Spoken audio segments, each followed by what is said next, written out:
హల్లెలూయా. మన ప్రభువును రక్షకుడైన యేసుక్రీస్తు అతి శ్రేష్టమైన నామములో సంఘమందరికీ కూడా ప్రతి ఒక్కరికి, పిల్లలకు, పెద్దలకు, యవనస్తులకు అందరికీ పేరు పేరున నా హృదయపూర్వకమైన వందనాలు తెలియజేస్తున్నాను. హల్లెలూయా. మన క్రమం ప్రకారం మీరు కూడా త్వరగా మీ పక్కన ఉన్న వారికి చేతులు జోడించి వందనాలు చెప్పండి. చెయ్యిచ్చి ప్రైజ్ ది లార్డ్ చెప్పండి.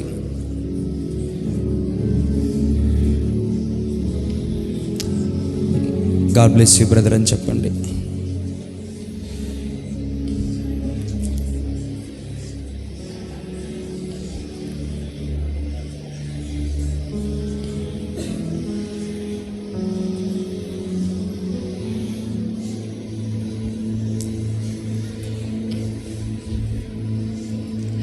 Praise the lord. Hallelujah.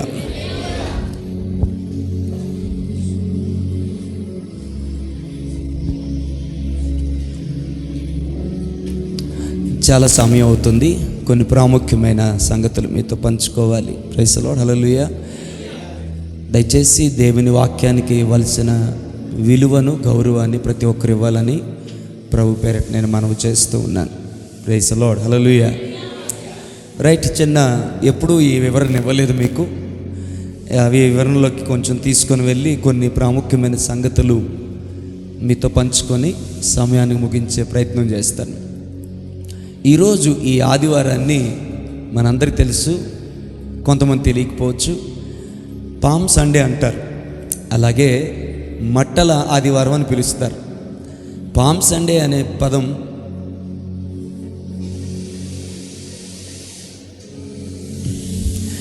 Palm Sunday అనే పదం అది బాగుంది, కరెక్ట్ మీనింగ్ అది. కానీ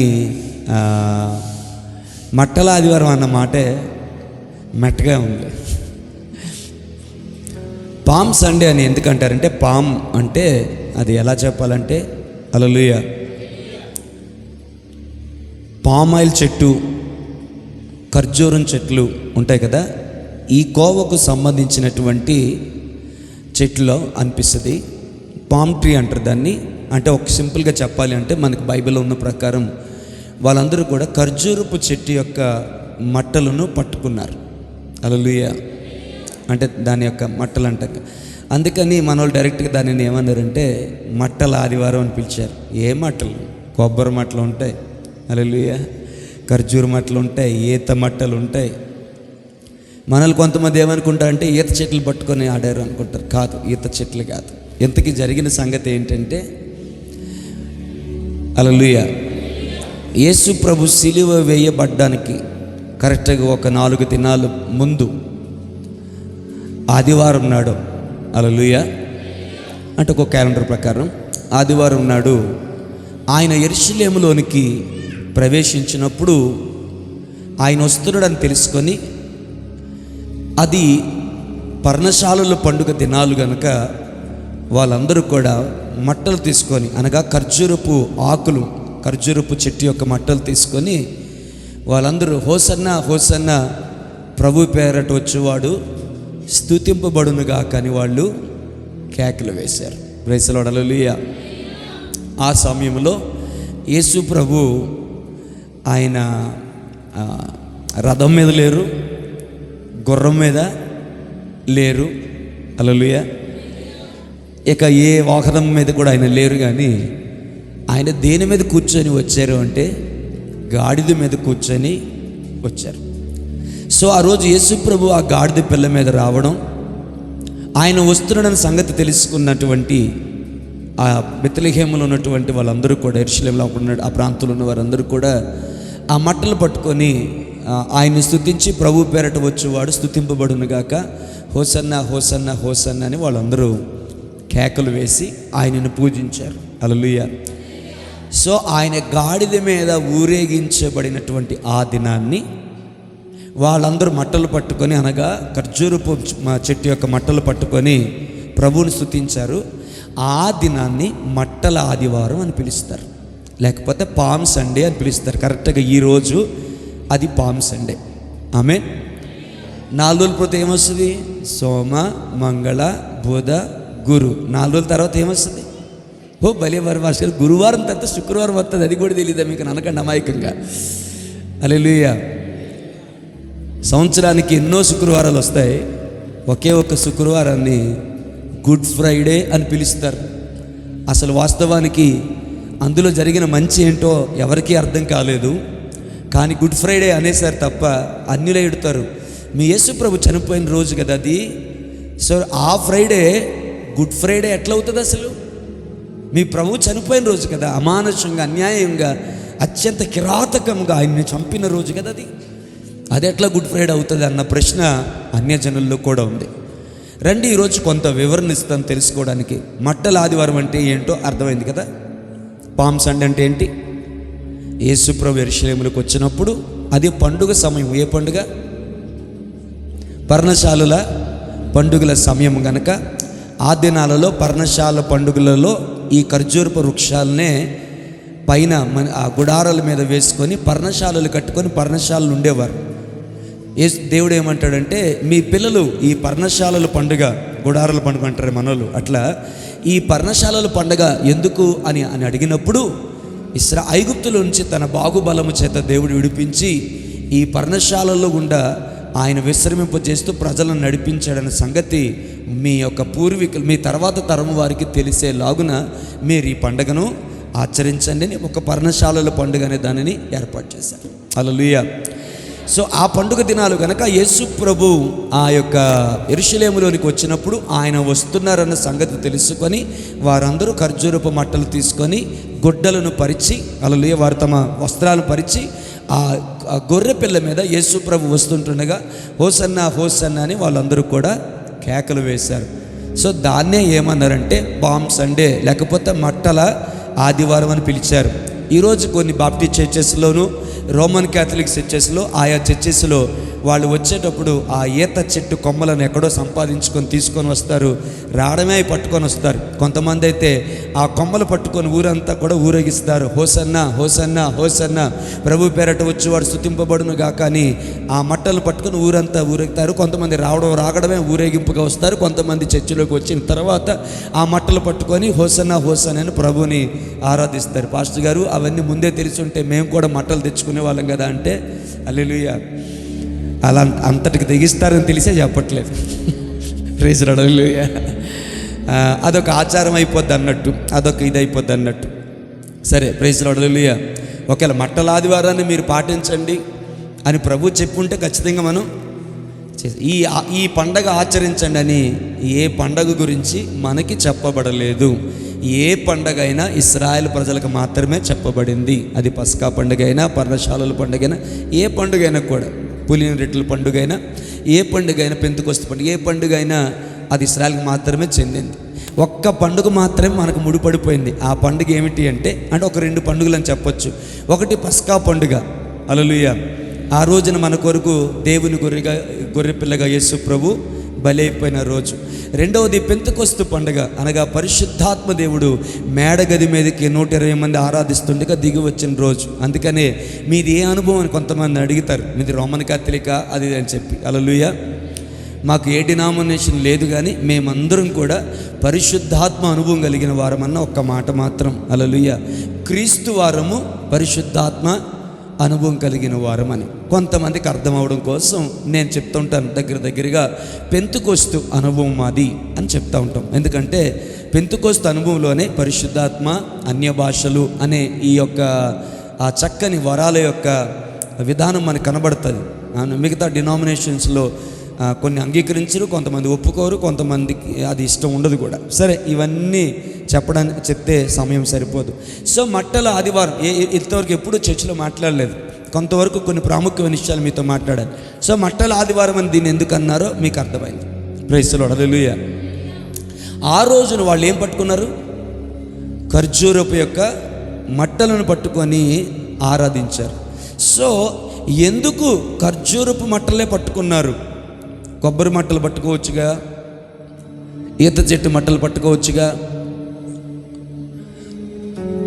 పామ్ ట్రీ, ఖర్జూరపు చెట్లు క్లియర్గా బైబిల్లో ఉంది. ఖర్జూరపు చెట్ల యొక్క ఆకులు లేకపోతే ఆ మట్టల్నే వారు ఎందుకు పట్టుకున్నారంటే కొన్ని మీకు కొంచెం ఆత్మీయంగా అనిపించకపోవచ్చు, ఒక ఇన్ఫర్మేషన్ కోసం చెప్తాను, తర్వాత ఆత్మీయ అనుభవంలోకి కూడా మనం వెళ్తాం.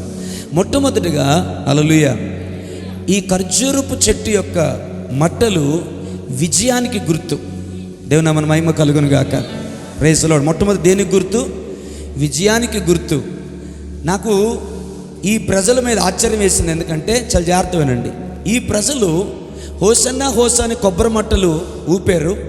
నేను చరిత్ర స్టడీ చేసి చెప్తున్నాను. నేను ఇదే ప్రజల్లో 90% మంది యేసు ప్రభుని సిలువ వేయండి అని చెప్పి కేకలు వేస్తూ రాళ్ళు పట్టుకొని వెనకతలు వెళ్ళారు.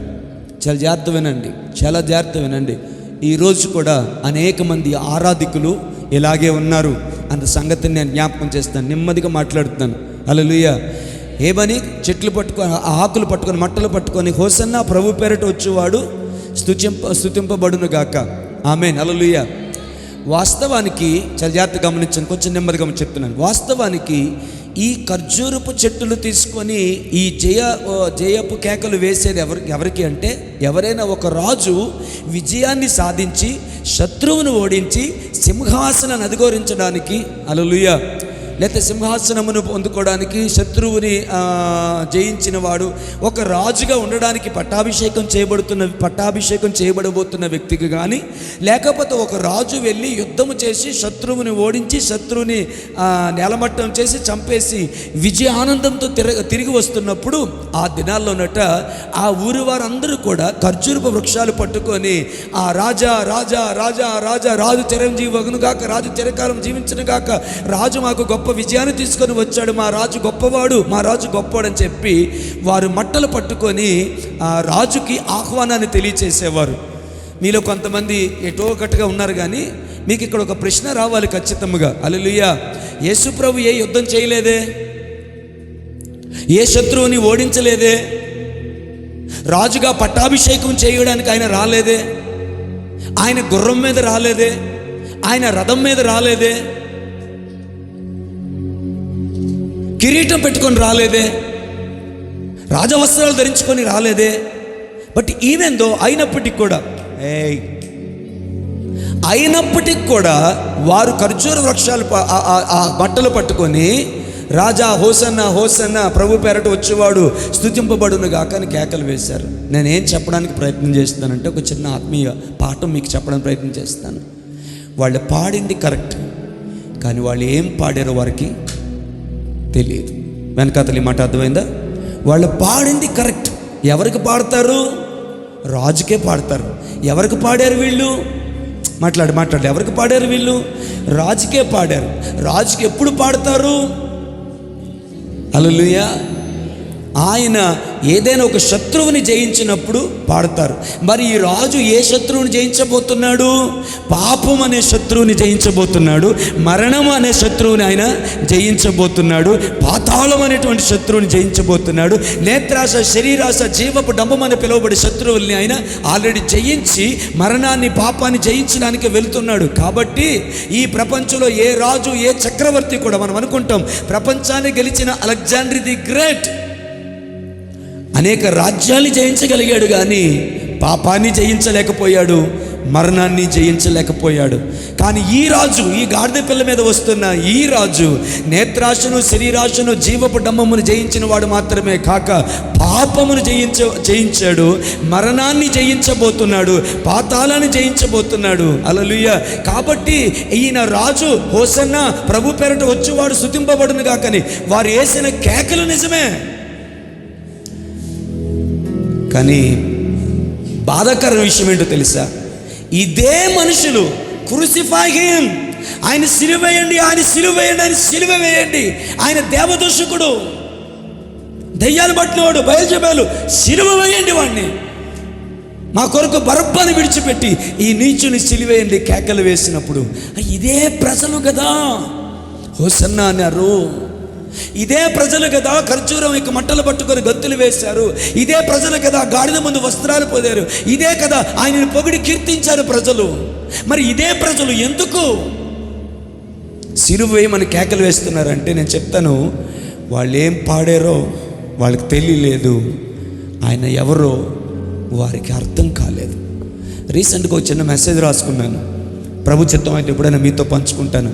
ఆ మెసేజ్ టైటిల్ ఏంటో తెలుసమ్మా? అమ్మ బోరుగా ఉన్నాయా నా మాటలు? ఆ మెసేజ్ టైటిల్ ఏంటో తెలుసా? దేవుడు నీకు అర్థమయ్యాడా? దేవుడు నీకు అర్థమయ్యాడా? కురూపిగా ఉన్న, కుక్కలు నాకుతూ ఉన్న, ప్రతి పూట తిండి కోసము ఆ ధనవంతుని ఇంటి కిటికీ దగ్గర ఎదురు చూడాల్సి వస్తున్నా, నిలువ నీడ లేక, ఒక గూడు లేక, ఉండడానికి ఇల్లు లేక, దారిపత జీవితాన్ని జీవిస్తున్నప్పటికీ కూడా హల్లెలూయా హల్లెలూయా ప్రభువుని దూషించకుండా నిరీక్షణ కలిగి ఆ బల్ల దగ్గర నుంచి పడే రొట్టె ముక్కల కోసం ఉన్న పరిస్థితి, దౌర్భాగ్యమైన స్థితిలో లాజరు ఉన్నా దేవుని దూషించలేదు, దేవుని అవమానపరచలేదు, ఏదో నిరీక్షణ కలిగి బ్రతికాడు. నా మాటలు ఏమైనా అర్థమవుతున్నాయా? హల్లెలూయా.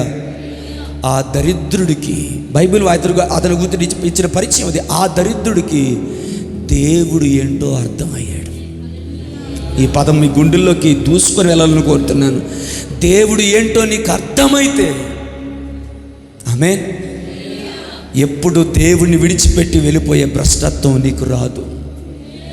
ఎప్పుడు దేవుణ్ణి నిందించి అవమానపరచవు, ఎప్పుడు దేవుడిని క్వశ్చన్ చేయవు. Why this? దేవుడు అన్యాయం చేశాడన్న మాట ప్రాణం పోయినా నీ నోట్లోంచి బయటికి రాదు. ఈరోజు కొంతమందికి వస్తుంది అంటే, కొంతమంది దేవుని విడిచిపెట్టి వెళ్ళిపోతున్నారంటే, గర్వ ఆపస్యం చెప్పబడుతున్నట్లుగా మరలా అన్ని ఆచారాలకు వెళ్ళిపోతున్నారంటే. మొన్న ఒక చర్చికి వెళ్ళాను వాక్యం చెప్పడానికి. హల్లెలూయా. ఆ రోజు వాక్యం వినడానికి వచ్చింది ఆమె. యేసు ప్రభువుని అసహించుకుని తృణీకరించింది. హల్లెలూయా. ఎవరో చేసిన తప్పు, వివరంగా చెప్పను కానీ, ఎవరో చేసిన తప్పు వల్ల ఆ అమ్మాయి వెనక్కి వెళ్ళిపోయి భయంకరమైన విగ్రహారాధనలోకి వెళ్ళిపోయి ఆ రోజు ప్రార్థన కోవటానికి ఆ పాస్టరమ్మ గారు, ఆ లోకల్ పాస్టరమ్మ గారు బతిమిలాడితే వచ్చిందట. ఇంతేసి బొట్లు పెట్టుకొని వచ్చింది. ఆ అమ్మాయికి, ఆమెకు కలిగిన ప్రాబ్లం ఏంటి? ఏ దేవుని విడిచిపెట్టి నువ్వు ఎందుకు వెళ్ళిపోయావంటే, యేసుప్రభు మంచోడే కానీ యేసుప్రభు నమ్ముకున్న మంచోలే కాదు, ఇదిగో పలానా వ్యక్తి చేసిన ఈ తప్పు వల్ల నాకు బాధ అనిపించి వెళ్ళిపోతే. ఆడెవడో తప్పు చేస్తే దేవుడే చేశాడంటే సమాధానం లేదు. మీరు ఎన్నైనా చెప్పండి. ఇంకో మాట అందంట, యేసు ప్రభువే స్వయంగా దిగి వచ్చి మాట్లాడినా నేను మారను, నేను ఇంతే. ఈ దౌర్భాగ్యపు స్టేట్మెంట్లకి కారణం ఏంటో తెలుసా? నేను మళ్ళీ మెసేజ్ టాపిక్ డైవర్ట్ అవ్వడానికి ఇష్టం లేదు. దేవుడు అర్థం అవ్వలేదు. ఇక్కడ మీలో ఒక్కొక్కరిని అడగాలనుకుంటున్నాను. ఎస్తరమ్మ గారు ఇక్కడ ఉన్నారమ్మా. ఇక్కడ మీలో ఒక్కొక్కరిని అడగాలనుకుంటున్నాను, దేవుడు అర్థమయ్యాడమ్మా నీకు? దేవుడు అర్థమయ్యాడా బ్రదర్?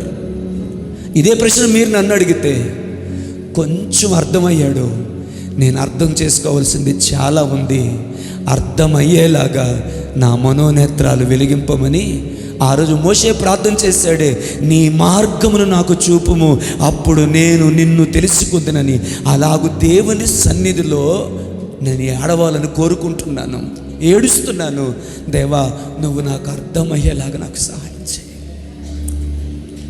ఆయన అర్థమైతే ఆ జీవితం వేరే ఉంటుంది. సరే, టైం అవుతుంది మనకి. హల్లెలూయా. The same people who sang hosanna hosanna, ప్రభు పేరట వచ్చి వాడు స్తుతింపబడును గాక, హోసని కేకలు, అయ్యా వెనకతలు వింటారా, కేకలు వేసి ఇదే జనము క్రూసిఫై, ఆయన సిలువేయండి. వాడు దేవదోషకుడు, నీచుడు, బయలుజెబేలు, దెయ్యాలకు అధిపతి. వాడి మాటలు చెప్పగా మేము విన్నాం, సిలువ వేయండి అని చెప్పి కేకలు వేస్తారు. మీరే కదరా ఆ రోజు పాట పాడింది, ఇప్పుడు మీరే కదా సిలువ వేయమని కేకలేస్తున్నారు. ఆయన అర్థం కాలేదు. ఇప్పుడు నేనేమంటున్నాను తెలుసా? వాళ్ళు ఏం పాడారో అది నిజం, కానీ వాళ్ళు ఏం పాడారో వాళ్ళకు అర్థం కాలేదు, వాళ్ళు అనుభవించలేదు, వారి జీవితంలో ఆ కార్యసాధన లేదు. ఇంతవరకు పాటలు పాడిన మిమ్మల్ని అడుగుతున్నాను, నన్ను నేను ప్రశ్నించుకుంటున్నాను. హల్లెలూయా. మనము పాడుతున్నాం, మనము ఆరాధిస్తున్నాం, మనము స్తుతిస్తున్నాం, మనము రాజా రాజా అంటున్నాం. మనము కూడా మన క్రియల చేత, మన మాటల చేత, మన ఆలోచనల చేత, మన నిర్ణయాల చేత, మన తొందరపాటు మాటల చేత ప్రభువుని మరలా బాహాటంగా మనం సిలువ వేస్తున్నాం. హల్లెలూయా. సరే రండి, అసలు నేను చెప్పాలనుకున్న మాట ఇక్కడ, ఈ మాట ఉపయోగకరంగా ఉంటుందని చెప్పాను. నేను చెప్పాలనుకున్న ఏం మాట్లాడుకుంటున్నాము అంటే, ఖర్జూరపు చెట్టు మట్టలో ఎందుకు పట్టుకున్నారంటే, మొదటిగా అది విజయానికి గుర్తు, రెండవది ఎవరైనా రాజు విజయాన్ని సాధించి హల్లెలూయా శత్రువును ఓడించి ఆ రాజు పట్టణంలోనికి ప్రవేశిస్తున్నప్పుడు ఆ రోజుల్లో ఆ రాజ్యంలో ఉన్న ప్రజలందరూ కూడా ఈ ఖర్జూర వృక్షాలు పట్టుకొని కేకలు వేయడం, జయము జయమని పలకడము అది ఆనవాయితీ. కానీ ఇక్కడ చిత్రం అదే చెప్తున్నాను. ఆయన ఏ శత్రువుని వాళ్ళ కళ్ళకు అర్థమయ్యేంత వరకు వారు ఏ శత్రువుని ఆయన ఓడించింది కాదు. ఆయనకి కిరీటము లేదు, ఆయన గుర్రం మీద రావట్లేదు, రథం మీద రావట్లేదు. ఆయన బయటికి వెళ్ళి యుద్ధం చేసి ఆ చుట్టుపక్కల శత్రువులు ఎవరినో చంపేసి ఆ రక్తంతో తడిచిన కత్తిని పట్టుకొని వచ్చిన బాపతి కాదు ఆయనది. దావీదు గొలియాతును చంపినట్లుగా యేసుప్రభు వెళ్ళి ఎవరు చంపేసి రావట్లేదు, వారందరూ కేకలేయడానికి. దావీదు గొలియాతును చంపి వస్తున్నప్పుడు హల్లెలూయా సౌలు 1000 కొలది గాను దావీదు 10,000 కొలది కానీ శత్రువులను చంపారని కేకలు వేస్తారు. ఆ కేకలే కదా మనోడికి అసూయ కలగడానికి కారణమయ్యాయి.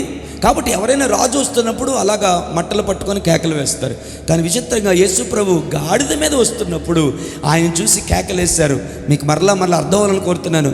వాళ్ళు ఏం పాడారో అది కరెక్టు, వాళ్ళు ఏం చేశారో అది కరెక్టు, కానీ వాళ్ళు ఏం చేశారో వాళ్ళకి తెలియలేదు, వాళ్ళు ఏం పాడారో వారికి తెలియలేదు.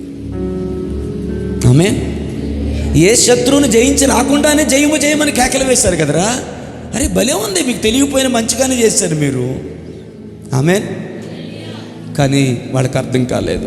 ఈరోజు మీకైనా అర్థమవుతుందా మనం ఏం పాడుతున్నామో, ఏం ఆరాధిస్తున్నామో, ఎవరిని సేవిస్తున్నామో? దేవుడు అర్థమయ్యాడా మనకి? మన భక్తి అర్థమైందా మనకి? సరే, హల్లెలూయా. మూడవది ఖర్జూరపు చెట్టు లేకపోతే దాని యొక్క మట్టలు శాంతికి సమాధానానికి గుర్తు. Praise the Lord. ఇవి మీకు ఉపయోగకరంగా ఉంటే తీసుకోండి. ఖర్జూరపు చెట్లు శాంతికి సమాధానం గుర్తు. మీకు ఉపయోగం అంటే ఖచ్చితంగా ఉపయోగం. ఎందుకో తెలుసా? నీతిమంతులు ఖర్జూర వృక్షం వలె ఎదగాలని దేవుడు కోరుకున్నాడు. ఆమేన్, హల్లెలూయా. తన దాసు ద్వారా దేవుడు రాయించిన మాట ఏంటంటే నీతిమంతులు ఖర్జూర వృక్షం వలె ఎదుగుదురు, ఖర్జూర వృక్షం వల్ల మువ్వు వేయుదురు. దేవుని నామానికి మహిమ కలుగును గాక. మనందరం ఎలా ఉండాలని దేవుడు కోరుకున్నాడంటే ఒలీవ చెట్టులాగా ఉండాలని కోరుకుంటున్నాడు. ద్రాక్షవల్లికి అంటుకట్టబడిన తీగలాగా ఉండాలని కోరుకుంటున్నాడు. అదే సమయంలో హల్లెలూయా గట్టిచేద్దాం, హల్లెలూయా, ఆమేన్. మనందరము కూడా నీతిమంతులమై ఖర్జూర వృక్షం వలె మనం ఉండాలని కోరుకుంటున్నాడు. హల్లెలూయా, ఆమేన్. సో ఖర్జూర వృక్షంలో ఏముందంటే విజయం ఉంది. ఖర్జూర వృక్షంలో ఏముందంటే రాజుని ఘనపరిచే విధానం ఉంది. ఖర్జూర వృక్షంలో ఏముందంటే శాంతి సమాధానం ఉంది. ప్రైజ్ ది లార్డ్, హల్లెలూయా, ఆమేన్. మూడోది చెప్పేసాను, పర్ణశాలల పండుగలో ఈ ఖర్జూర ఆ మట్టలతోనే ఆ గుడారాన్ని వేస్తారు. కాబట్టి అవి చాలా ప్రత్యేకమైనవి. దేవుని మహిమ కలుగును గాక. దేవుని చేత ఎన్నిక చేయబడినవి. ఆమేన్, హల్లెలూయా. దేవుడు కోరుకున్న ఒక్కొక్క పని కొరకు కొన్ని చెట్లను దేవుడు ఎన్నుకున్నాడు. ఆమేన్. ఇప్పుడు అవన్నీ చెప్పే సమయం నాకు లేదు, కానీ ప్రజల పర్ణశాలల పండుగల కొరకు దేవుడు ఎన్నుకున్న చెట్లు ఈ ఖర్జూరపు చెట్టు యొక్క మట్టలనే దాని మీద పేర్చేవారు. హల్లెలూయా. మాకు ఎండ ఎక్కువ అవుతుంది అన్నప్పుడు, పిల్లలకి ఎండ తగులుతుంది అనుకున్నప్పుడు, praise the lord, hallelujah, Kanakaraju brother మరి కొంతమంది పిల్లలు కలిసి ఏం చేసేవారంటే మేడ మీద కొబ్బరి చెట్లు పరిచేవారు మాకు. ఎందుకంటే మాకు కొంచెం చల్లదనాన్ని రావడం కోసం. హల్లెలూయా. స్లాబ్ మీద వేసేవారు. ఆ రోజుల్లో వారు పర్ణశాల పండుగలు చేసినప్పుడు ఏ స్లాబ్ లేదు, కానీ పందిరల్లు వేసుకొని, పందిరం అంటారు, ఏమంటారు అట్లా, పందిరి వేసుకొని దాని మీద ఈ యొక్క ఖర్జూరపు చెట్టు యొక్క మట్టలను పరిచేవారు అనమాట. ఆ నీడలో ఉండేవారు. ఎందుకు దాని ఒక పండగగా దేవుడు చేయమన్నాడు. ఆ పండగ పేరే పర్ణశాలల పండుగ. ఎందుకు అంటే తమ పిల్లలకి దేవుడు చేసిన కార్యాలు చెప్పడం కోసం. దేవుని నామానికి మహిమ కలుగును గాక. హల్లెలూయా. 5వ పాయింట్, ఖర్జూర చెట్లు నీతికి అభివృద్ధికి తేజరిల్లుటకు గుర్తుగా ఉన్నాయి. నీతికి అభివృద్ధికి, ఆమేన్, హల్లెలూయా, ఫ్లరిషింగ్. తెలుగులో ఏమంటుంది దాన్ని? కొంచెం అర్థం కలిగి తేజరిల్లడం, హల్లెలూయా, ప్రకాశించడం, ఆమేన్, ఎల్లప్పుడూ పచ్చగా ఉండడం. దేవుని నామమున మహిమ కలుగును గాక. ఏం భాస్కర్ ఏం మాట్లాడుతున్నారు అనుకోకండి, వెళ్దాం, హల్లెలూయా. తర్వాత ఈ ఖర్జూర వృక్షం యొక్క గొప్పతనం ఏమిటి అంటే అది భయంకరమైన వేడిలోను ఎడారి నేలలోనూ వృద్ధి అవ్వగలదు. ఆమేన్. అవుట్లైన్స్ మాత్రమే. ఆ చెట్టు యొక్క ప్రత్యేకత ఏంటంటే భయంకరమైన వేడిలో, ఎండ తీవ్రతలో అది ఫలించడం మొదలు పెడుతుంది. ప్రైజ్ ది లార్డ్, హల్లెలూయా. ఏ చెట్టు అయినా అది ఫలించాలంటే అది సారవంతమైన నేలలో నాటబడాలి. కానీ ఖర్జూర వృక్షానికి ఉన్న గొప్పతనం ఏంటో తెలుసా? దాన్ని మీరు తీసుకొని అలా అవి ఎక్కడైతే ఇసుక ఎక్కువగా ఉన్న ప్రాంతాలలో, ఎడారి ప్రాంతాల్లో ఆ చెట్లు ఎదుగుతాయి. దేవుని నామానికి మహిమ కలుగును గాక. కఠినమైన పరిస్థితుల్లో కూడా లోపల దాగి ఉన్న దేవుని వాక్యాన్ని జుర్రుకొని అభివృద్ధి చెందాలి, ఎదగాలి అన్న చక్కని సత్యం ఈ చెట్టును మనకు తెలియచేస్తుంది. హల్లెలూయా. రండి రండి రండి. హల్లెలూయా. ఎందుకు కొద్దిగా ఫాస్ట్ అవుతానంటే తర్వాత పాయింట్లు చెప్పడానికి. ఈరోజు మీకు 3 విషయాలు నేను చెప్పాలి. మట్టల ఆదివారాలు ఏమేమి కనబడ్డాయి అంటే మట్టలు కనబడ్డాయి, మట్టలు పట్టుకున్న వారు కనబడ్డారు. చెప్తారు ఇంకేమన్నా? గాడిద పిల్ల కనబడింది. అన్నిటికంటే ముఖ్యంగా ఆ గాడిద పిల్ల మీద యేసుప్రభు కనబడ్డారు. ఈ 4 మనకు తెలియాలి. మొట్టమొదటిది ఏంటి? మట్టల ఆదివారాలు ఏమున్నాయి? మట్టలు ఉన్నాయి. ఏ మట్టలు ఉన్నాయి? ఖర్జూర మట్టలు ఉన్నాయి. ఇది. రెండోది, ఆ ఖర్జూర మట్టలు పట్టుకొని హోసన్నా అని పాడిన మనుషులు ఉన్నారు అక్కడ. మూడవది, గాడిద పిల్ల ఉంది అక్కడ. హల్లెలూయా. నాలుగవది, ఆ గాడిద మీద యేసయ్య ఉన్నారు. ఈ 4 ఈరోజు మాట్లాడతాను మీతో. సో మొట్టమొదటిగా ఏం మాట్లాడుతున్నానంటే ఖర్జూరపు మట్ట గురించి, చెట్టు, ఆ చెట్టుకు నీ మట్ట గురించి మాట్లాడుతున్నాను. ఆమె జస్ట్ గుర్తుపెట్టుకొని చాలు. హల్లెలూయా. ఈ ఖర్జూర చెట్టుకి దేవుడు ఎంత విలువిచ్చాడంటే, సొలొమోను దేవుని మందిరాన్ని కట్టినప్పుడు ఇలా ఉంటుంది. మందిరపు పెద్ద గదిని దేవదారు పలకలతో కప్పి వాటిపైన మేలిమి బంగారాన్ని పొదిగించి పై భాగమును ఖర్జూరపు చెట్టు వంటి పనియు, గొలుసుల వంటి పనియు చెక్కించాడట. ఆమేన్. హల్లెలూయా. పాస్టర్ గారు, మాకు అంత పెద్ద సెంటెన్స్ అర్థం కాలేదంటే సింపుల్గా ఒక మాటలో చెప్పనా? దేవుని మందిరము యొక్క అలంకారమునకు, అనగా పై భాగమున ఉండేటువంటి అలంకారమునకు ఉపయోగపడ్డంది ఖర్జూరపు చెట్టు. హల్లెలూయా. హల్లెలూయా. మీ అందరూ ఖర్జూర వృక్షం వల్ల మువ్వు వేయుదురుగాక. మీ అందరూ ఖర్జూర వృక్షం వల్ల శాంతి సమాధానానికి జ్ఞాపకాలుగా ఉందరుగాక. ఖర్జూర వృక్షం వల్ల అభివృద్ధి చెందుదురుగాక, ఫ్లరిష్ అగుదురుగాక. ఖర్జూరపు చెట్టు ఎలాగైతే దేవుని మందిరములో అలంకారముగా ఉందో, ఆమేన్, హల్లెలూయా, అలాగే దేవుని మందిరానికి మీరు అలంకారముగా ఉందురుగాక. ఆమేన్. ఇదిగో దేవుని మందిరంలో మనం అనుకున్న మందిరంలో ఆ పైన ఉన్న డెకరేషన్ అలంకారంగా ఉంది. ఇదిగో ఈ లైట్లు అలంకారంగా ఉన్నాయి, ఈ స్క్రీన్ అలంకారంగా ఉంది, మ్యాట్ కొంచెం అలంకారంగా ఉంది, మనం వేయించుకున్న పెయింటింగ్ అలంకారంగా ఉంది. ఇవన్నీ ఈ 4 గోడలు కట్టుకున్న దానికి అలంకారం. హల్లెలూయా. కానీ మనము దేవుని మందిరం అయి ఉన్నాం. హల్లెలూయా. దేవుని మందిరానికి, ఆమేన్, అనగా సార్వత్రిక సంఘానికి, దేవుని రాజ్యానికి మనము గొప్ప అలంకారముగా ఉండునుగాక. అలంకరింపబడిన ఆ స్తంభములే మూల కంబములుగా ఆ దినాన నిలిచినట్లుగా పెద్ద గదికి, దేవుని నామానికి మహిమ కలుగునుగాక, పెద్ద ప్రాంగణములకు పెట్టబడినటువంటి ఆ గోడలకు, ఆ స్తంభములకు చెక్కబడినటువంటి ఖర్జూర వృక్షముల వలె మీరు ఉందురుగాక. హల్లెలూయా. Praise the lord. Hallelujah. Right. మరి ఇంతకు మించిన వివరంలోనికి వెళ్ళను. Praise the Lord. మొట్టమొదటిది ఏంటి చెప్పగలరా? విజయానికి గుర్తు. రెండవది ఏంటి? రాజుని స్తుతించడానికి, పొగడ్డానికి ఉపయోగించేదిగా ఉంటుంది. మూడోది ఏం మాట్లాడుకున్నాం? శాంతికి సమాధానానికి గుర్తు. నాలుగోది ఏం మాట్లాడుకున్నాం? పర్ణశాలల పండుగలు ఉపయోగించే అతి శ్రేష్టమైనటువంటి దేవుని చేత ఎన్నుకొనబడిన దానికి గుర్తు. ఐదోది ఏం మాట్లాడుకున్నాం? నీతికి, ఎదుగుదలకు, తేజరిల్లి ప్రకాశించుటకు అది గుర్తుగా ఉందని మాట్లాడుకున్నాం. తర్వాత ఏం మాట్లాడుకున్నాం? ఆరోది కఠినమైన పరిస్థితుల్లో కూడా ఎదిగేటువంటి స్వభావం దానికి ఉందని మాట్లాడుకున్నాం. ఏడోది ఏం మాట్లాడుకున్నామంటే చివరిగా ఆలయ అలంకారముగా అది ఉంది అని మాట్లాడుకున్నాం. హల్లెలూయా. సో ఇన్ని ప్రాముఖ్యతలు కలిగినటువంటి ఈ ఖర్జూరపు చెట్టు యొక్క మట్టలను పట్టుకొని వారు హోసన్నా అని పాడారు. Praise the lord. హల్లెలూయా. మంచిగా స్తోత్రం చెప్తారా? ఆమేన్. నాకు నచ్చింది ఏంటంటే ఏ చెట్లు పడితే ఆ చెట్లు పట్టుకోలే, ఏ చెట్లు పడితే ఆ చెట్లు పట్టుకోలేదు. ఆమేన్. దానికంటూ ఒక ప్రత్యేకత కలిగి వాక్యానుసారమైన, లేఖనానుసారమైన, ఎన్నిక చేయబడిన, ప్రత్యేకపరచబడిన పర్ణశాలల పండుగకు దేవుడు ఎన్నుకున్నటువంటి చక్కని వాటి చేత వాళ్ళు దేవుణ్ణి ఆరాధించారు. చూడండి, వాళ్ళు పట్టుకున్న మట్టలు బాగున్నాయి, వారు పాడిన పాట బాగుంది. Praise the lord. హల్లెలూయా. వారు ఏమని పాడారు అది కూడా బాగుంది. మరి ఇదే ప్రజలు ఈ రోజునే వారి చేతుల్లో ఏమున్నాయి? మట్టలు ఉన్నాయి. తర్వాత ఏమున్నాయి వారి చేతుల్లో? రాళ్ళు ఉన్నాయి. అప్పుడేమో హోసన్నా అన్నారు, ఇప్పుడేమన్నా అన్నారు? సాతానా అన్నారు దాదాపుగా. హల్లెలూయా. అప్పుడేమో ప్రభు పేరట వచ్చి వాడు స్తుతింపబడును గాక అన్నారు, ఇప్పుడేమన్నారు? సిలువేయండ్రా అన్నారు. ప్రభువు వారికి అర్థం కాలేదు. నేనేం చెప్తాను తెలుసా? చుట్టూ ఉన్న ప్రపంచంలాగా మన చేతుల్లో, ఈ మాట వినండి, మన చేతుల్లో ఖర్జూరపు చెట్టు మట్టలు పట్టుకొని దేవుని మందిరంలోనికి ఆచారంగా రావాల్సిన అవసరం లేదు. కానీ మనమే దేవుని మందిరంలో ఖర్జూర వృక్షము వలె వర్ధిల్లుదుముగాక. మనమే దేవుని మందిరంలో ఖర్జూర వృక్షం వలె ముందు వేయుదుముగాక.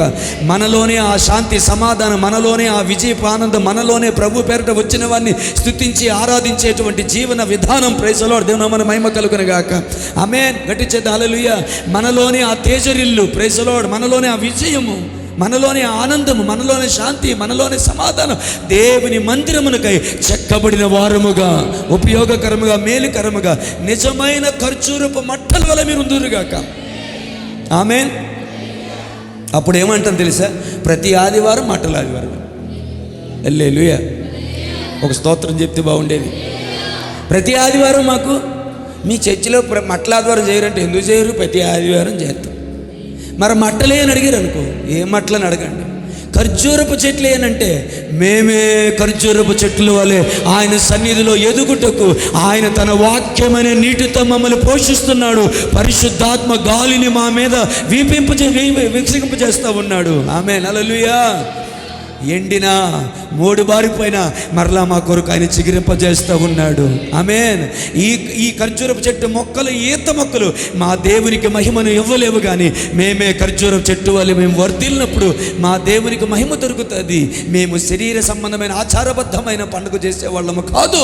ఆత్మ సంబంధమైన పండుగలో మా దేవుడు ఎన్నుకున్న మా పాస్టర్ గారు మమ్మల్ని ఆత్మ సంబంధమైన పండుగలలో పెంచుతున్నారు అని చెప్పండి. మీరు సంవత్సరానికి ఒకసారి చేస్తారు, మట్టల ఆదివారం మేము రోజు చేస్తాం. హల్లెలూయా. ఆమేన్.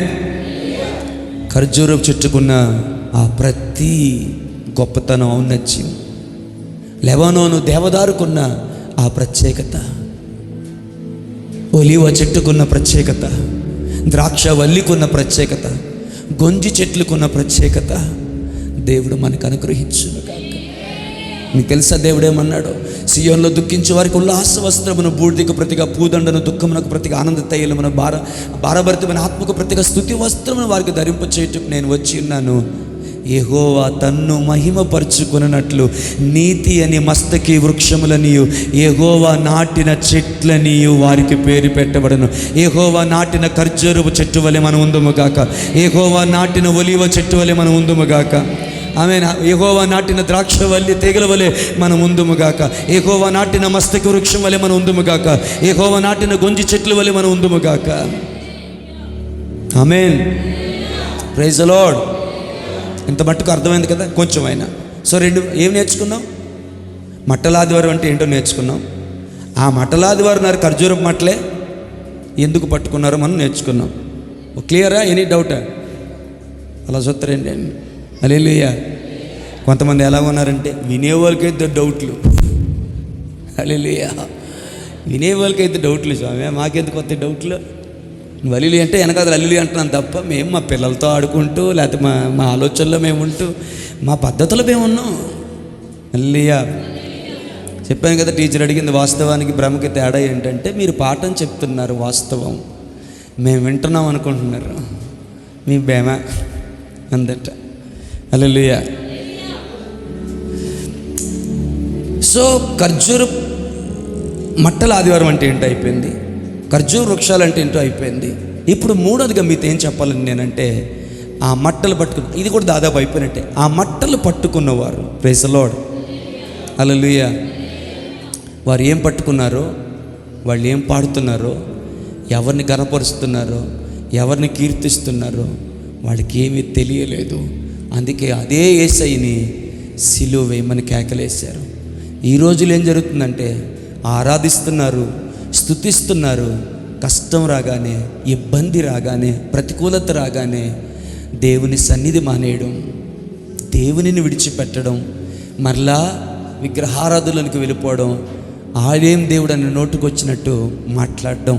కారణం ఏంటంటే దేవుడు అర్థం అవ్వలేదు, దేవుని వాక్యం వారికి అర్థం అవ్వలేదు. హల్లెలూయా. యేసయ్య మీ అందరికీ అర్థమవును గాక. మనసార పలికాను, ఇది చాలా ఖరీదైన మాట. మనందరి మీద పలుకుతున్నాను, యేసయ్య మనకి అర్థమగునుగాక, ఆయన కార్యాలు మనకు అర్థమగునుగాక. ఆయన ప్రేమించేవారు కనుక ఆయన సంకల్పం చొప్పున పిలువబడిన వారికి సమస్తమును సమకూడి మేలు కలుగుటకే జరుగుతున్నాయి అన్న సంగతి మనకి అర్థమగునుగాక. హల్లెలూయా. దైవ రహస్యం మనకు అర్థమగునుగాక. దేవుని మర్మమై ఉన్న క్రీస్తు మనకు అర్థమగునుగాక. ఆమేన్. హల్లెలూయా. యేసు మనకు అర్థమగునుగాక, క్రీస్తు మనకు అర్థమగునుగాక. పాస్టర్ గారు ఏమన్నారండి మీరు? యేసు మనకు అర్థమగునుగాక, క్రీస్తు మనకు అర్థమగునుగాక. యేసు క్రీస్తు ఇద్దరు ఒకటే, కానీ యేసు అనగా వేరు, క్రీస్తు అనగా వేరు. యేసు ఎవరో మీకు అర్థమగునుగాక, క్రీస్తు ఎవరో మీకు అర్థమగునుగాక. అసలు ఈ మాటే అర్థం లేదు కొంతమందికి, అయినా పర్వాలేదు, నేను పలుకుతున్నాను. దైవ మర్మమై ఉన్న యేసు క్రీస్తు మీకు అర్థమైతే మీ ఆరాధన మారిపోతుంది, మీ భక్తి జీవితం మారిపోతుంది, మీ విశ్వాసం మారిపోతుంది. ప్రతికూలతలో మీకు కలిగే ధైర్యం అది చాలా ఉన్నతి కలిగిందిగా ఉంటుంది. దేవుని మన మహిమ కలుగును గాక. హల్లెలూయా. ఆమేన్. ఇక్కడ సత్యాన్ని నేర్చుకుందామా? ఇక్కడ సత్యాన్ని రాసుకున్నాను చెప్పనా? హల్లెలూయా. కొంచెం గట్టి చెప్తాం. చేతుల్లో మట్టలు పట్టుకొని హోసన్నా హోసన్నా అని ఆ పలికిన ఈ పెద్ద మనుషులే, లేకపోతే ఈ యవనస్తులే, ఈ మనుషులే సిలువ వేయండి, సిలువ వేయండి అని కేకలు వేయడానికి మధ్యలో పట్టిన టైం ఎంతో తెలుసా? ఎన్ని రోజులు? వారిలా 4 రోజులు ముచ్చట, 3 నెలలు ముచ్చట, 4 రోజులు అంటాం కదా. హల్లెలూయా. వాడి భక్తి ఏమైపోయిందంటే 4 రోజులు వేశారు.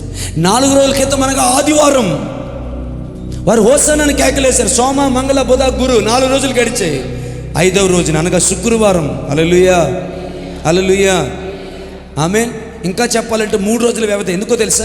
శుక్రవారం నాడు సిలువ వేశారు, కానీ వారు లక్షవారం నుంచే మొదలు పెట్టారు కేకలు వేశాడు. ఏమని? సిలువేమి. నేనేం చెప్తాను వినండి, చాలా జాగ్రత్త వినండి. అమ్మ వెనక 2 వరకు కూడా చాలా జాగ్రత్త వినండి. హోసన్నా అనే ఆ పదం, హల్లెలూయా, హల్లెలూయా, వాడు దేవదూషకుడు అని మారడానికి ఎక్కువ టైం పట్టలేదు. మట్టలు పట్టుకున్న ఆ చేతులు రాళ్ళు పట్టుకోవడానికి ఎక్కువ టైం పట్టలేదు. నీ జీవితంలో, నా జీవితంలో మన యజమానుడు, మన నాయకుడు, మన కెప్టెన్ ఏ మార్గం గుండా వెళ్తున్నారో మనము ఆయన అడుగుజాడలోనే మనము వెళ్తున్నాము. మన జీవితంలో కూడా కొంతమంది మనుషులు ఎలా ఉంటారు అంటే చాలా తొందరగా మారిపోతారు,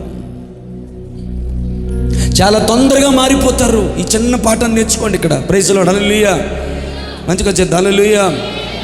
ఖర్జూరపు చెట్టులు పట్టుకుని, ఖర్జూరపు మట్టలు పట్టుకుని ఆ చేతులే రాళ్ళు పట్టుకున్నాయి. నీ జీవితంలో కూడా నిన్ను పొగిడిన వారు, నిన్ను కీర్తించిన వారు, నిన్ను సన్మానించిన వారు అతి కొద్ది కాలంలోనే, చాలా తక్కువ వ్యవధిలోనే నీ మీద రాళ్ళు వేయడానికి, నీ మీద నిందలు వేయడానికి, అనరాని మాటలు అనడానికి, హల్లెలూయా, వారు లేస్తారు. ఇది ప్రభువుకే తప్పలేనప్పుడు మనకి కూడా తప్పదు కదా. దేవుని నామానికి మహిమ కలుగును గాక. హల్లెలూయా. నేను రాసుకున్నాను, ఖర్జూరపు మట్టలు రాళ్ళు దెబ్బలవుతాయి, పొగడ్తలు నిందలవుతాయి, అభిమానం అవమానం అవుతుంది. ఎప్పుడు ఎవరు సత్యవతమ్మ నిద్ర వస్తుందా? అయ్యో నేనే అట్లా చెప్తున్నానేమో బోరుగా మీకు. ఎప్పుడు ఎవరు ఎలా మారిపోతారో తెలియదు. హల్లెలూయా. వితిన్ 3 days ఖర్జూరపు మట్టలు ఏమైపోయాయి సార్? రాళ్ళు అయిపోయాయి. పొగడ్తలు ఏమైపోయాయి? నిందలు అయిపోయాయి. అభిమానం ఏమైపోయింది? అవమానకరంగా మిగిలిపోయింది. హల్లెలూయా. హోసన్నా అని కేకలు వేసిన వారు దేవదూషకుడు, దైవదూషకుడు, దేవదూషణ చేస్తున్నాడు. ఇతగాడి సిరివేయండి, పిచ్చి మాటలు మాట్లాడాడు. మేము విన్నాం. వీడు దేవుడు అంట, దేవునితో సమానంగా చేసుకొని మాట్లాడాడు. మన అద్వితీయ దేవుని యొక్క ఔన్నత్యాన్ని ధిక్కరించాడు అని కేకలు వేశారు. చిన్న పాఠం చెప్తాను, మనందరికీ అవసరం. నీ జీవితంలో మట్టలు పట్టుకునే వాళ్ళు కొంతమంది ఉంటారు. అదే మనుషులు రాళ్ళు పట్టుకోవడానికి ఎక్కువ టైం పట్టదు. పొగుడుతారు. అదే మనుషుల్ని నిందించి నీచంగా మాట్లాడడానికి ఎక్కువ టైం పట్టదు. అభిమానిస్తారు, అభిమానించిన వారే అవమానపరుస్తారు. హల్లెలూయా. కానీ ఇక్కడ మనం నేర్చుకోవాల్సింది ఏంటో తెలుసా? ఇలాంటి పరిస్థితులు మన ప్రభువు ఎదుర్కొన్నాడు కాబట్టి మనం కూడా ఎదుర్కొంటాం. ఎందుకంటే ఆయన అడుగుజాడలో మనం వెళ్తున్నాం. అయితే మాట ఏంటంటే ఆయన ఏం చేశాడో మనం అదే చేయాలి. ఆయన ఏం చేశాడు? హల్లెలూయా. రే మొన్నే కదరా ఓచన్న కేకలేశారు, ఆ చేతులు ఖర్చు రోజులు పట్టుకున్నారు, నువ్వే కదరా నా ముందు నిలబడి ఓచన్న టిట్టి అన్నాడు, నువ్వే కదా. మీకు అర్థమయ్యేది చెప్పాలంటే నా ముందు నిలబడి డీజే డ్యాన్స్ చేసినప్పుడు నువ్వే కదరా. హల్లెలూయా. ఇప్పుడు నువ్వు రాళ్ళు పట్టుకొని వచ్చి సిలువేయమని కేకలేస్తున్నావా నువ్వు అని అన్నాడు ఆయన. నేను మాట చెప్పనా, పొగిడారు అని పొంగిపోలేదు, నిందించారు అని నీరసిల్లిపోలేదు. నేర్చుకోండి. పొగిడేరు అని పొంగిపోలేదు, నిందించారు అని నీరసిల్లిపోలేదు, అభిమానించారని అతిశయించలేదు, అవమానపరిచారని కృంగిపోలేదు. ఎందుకంటే ఆయనకు తెలుసు మట్టలు పట్టుకున్న ఈ మనుషులు ఒక దినాన రాళ్ళు పట్టుకుంటారు. మనుషులు ఎప్పుడు ఎలా మారిపోతారో తెలీదు. కాబట్టి నన్ను ప్రేమించే నా తండ్రి ఆకాశమందు ఉన్నాడు, ఆయన పనిని నేను జరిగిస్తున్నాను. ప్రియులారా, పెద్దగా మీకు ఉపయోగకరంగా అనిపించకపోతే నన్ను క్షమించండి, లోతుగా అనిపించకపోతే నన్ను క్షమించండి, ప్రతి వారం ఉన్నట్టుగా లేదనిపిస్తే నన్ను క్షమించండి. కానీ మనం నేర్చుకోదగిన పాఠం మన ప్రభు నేర్పిస్తున్నాడు. వాళ్ళు ఆ గాడిద మీద కూర్చోబెట్టి ఊరేగిస్తున్నప్పుడు అందరూ వైపు చూసి అని ఆయన ఆనందపడిపోయి మురిసిపోయి అరవండి అని కేకలు వేసి నవ్వుకొని ఇలా ఆయన వాళ్ళతో కలిసి స్టెప్పులు ఇలా. బైబిల్ ఏం చెప్పిందో తెలుసా? మీ రాజు దీనుడై గొర్రె పిల్ల మీద వచ్చుచున్నాడు. ఆయన గొర్రె పిల్ల మీద వచ్చినప్పుడు ఆయన ఎలా ఉన్నాడంటే దీనుడుగా ఉన్నాడు. ప్రియులారా, మనుషులు మిమ్మల్ని పొగుడుతున్నారని సంతోషపడి అతిశయం చూపి తబ్బిబ్బు అయిపోవద్దు. ఎందుకో తెలుసా? అదే మనుషులు నిన్ను తిట్టి అవమానకరంగా మాట్లాడతారు. పొగడేరని అతిశయించొద్దు, తిట్టారని కృంగిపోవద్దు. ఈ రెండు నేర్చుకుందాం. పొగుడుతారు, అతిశయించొద్దు. హల్లెలూయా. పొగిడితే అతిశయించనేమో కానండి, తిడితే మాత్రం, నిందిస్తే మాత్రం కృంగిపోతానండి అని నువ్వు చెప్తే దాని అర్థం ఏంటో తెలుసా? నేను యేసయ్య అడుగుజాడల్లో లేను అని ఒప్పుకున్నట్టు. నువ్వు యేసయ్య అడుగుజాడలో నువ్వు ఉంటే, హల్లెలూయా, ఆమేన్. ప్రతి మానుకే వారు అలా చేసినప్పుడు ఎండిన బతుకులు మనకు చేయరా? అది ప్రభువే చెప్పలేదా ఆ మాట? హల్లెలూయా. ప్రతి మానుకే వాళ్ళు ఇలా చేసినప్పుడు ఎండిన దానికి చేయరా? మన నాయకుడు, మన గురువు గారు, మన కెప్టెన్, మన రాజు, మన ప్రభువే ఆ మార్గం గుండా వెళ్ళినప్పుడు మనకు ఎదురవుదా? కాబట్టి వీళ్ళు ఇలా అన్నారు, వాళ్ళు అలా అన్నారు, వీళ్ళు ఇలా అన్నారు, నిందించారు, కృంగిపోవద్దు. రెండు సాక్ష్యాలు నీకు ప్రాముఖ్యం. ఒకటి, దేవుడు నీకు ఇచ్చే సాక్ష్యం ప్రాముఖ్యము. రెండోది, నీ మనస్సాక్షి నీకు ఇచ్చే సాక్ష్యము ప్రాముఖ్యం. దేవుని మన మహిమ కలుగును గాక. ఒకవేళ నువ్వు నిర్దోషిగా ఉన్నా, మంచిగా ఉన్నా, మనుషుల్ని నిందిస్తూ అవమానపరుస్తున్నారా? నువ్వు ఆరాధించి సేవిస్తున్న దేవుడు, ఏ దేవుని బట్టి నువ్వు ధైర్యం పొందుకుంటున్నావో ఆ దేవుడు చెప్పిన మాట ఏంటో తెలుసా? భయపడకు, నీ నీతిని మధ్యాహ్నపు ఎండవల నీ నిర్దోషత్వాన్ని నేను వెల్లడి చేస్తానంటున్నాడు. అంటే నీ నీతిని, నిర్దోషత్వాన్ని నేను బయటికి తీసుకొని వస్తానంటున్నాడు. ఎలా తెస్తాడో తెలియదు, తీసుకొని వస్తాడు. నేను సాక్షిగా నిలబడతాడు. అవమానించిన వారే అభిమానాన్ని పంచే విధముగా దేవుడు నిన్ను ఉన్నతమైన స్థానంలో నిలబడతాడు. Praise the lord. హల్లెలూయా. అమ్మ, నేర్చుకోండి. మనుషులు మిమ్మల్ని పొగుడుతారు, హల్లెలూయా, హల్లెలూయా, మొలం చెట్టు ఎక్కకండి. మనుషులు మిమ్మల్ని పొగుడుతారు, అతిశయించకండి, ఆనందపడిపోకండి. దేవునికి స్తోత్రం చెప్పండి. హల్లెలూయా. దేవునికి స్తోత్రం చెప్పండి. దేవా, సమస్త మహిమకు ఘనతకు నీవే అర్హుడు అని దేవునికి స్తోత్రం చెప్పండి. Praise the lord.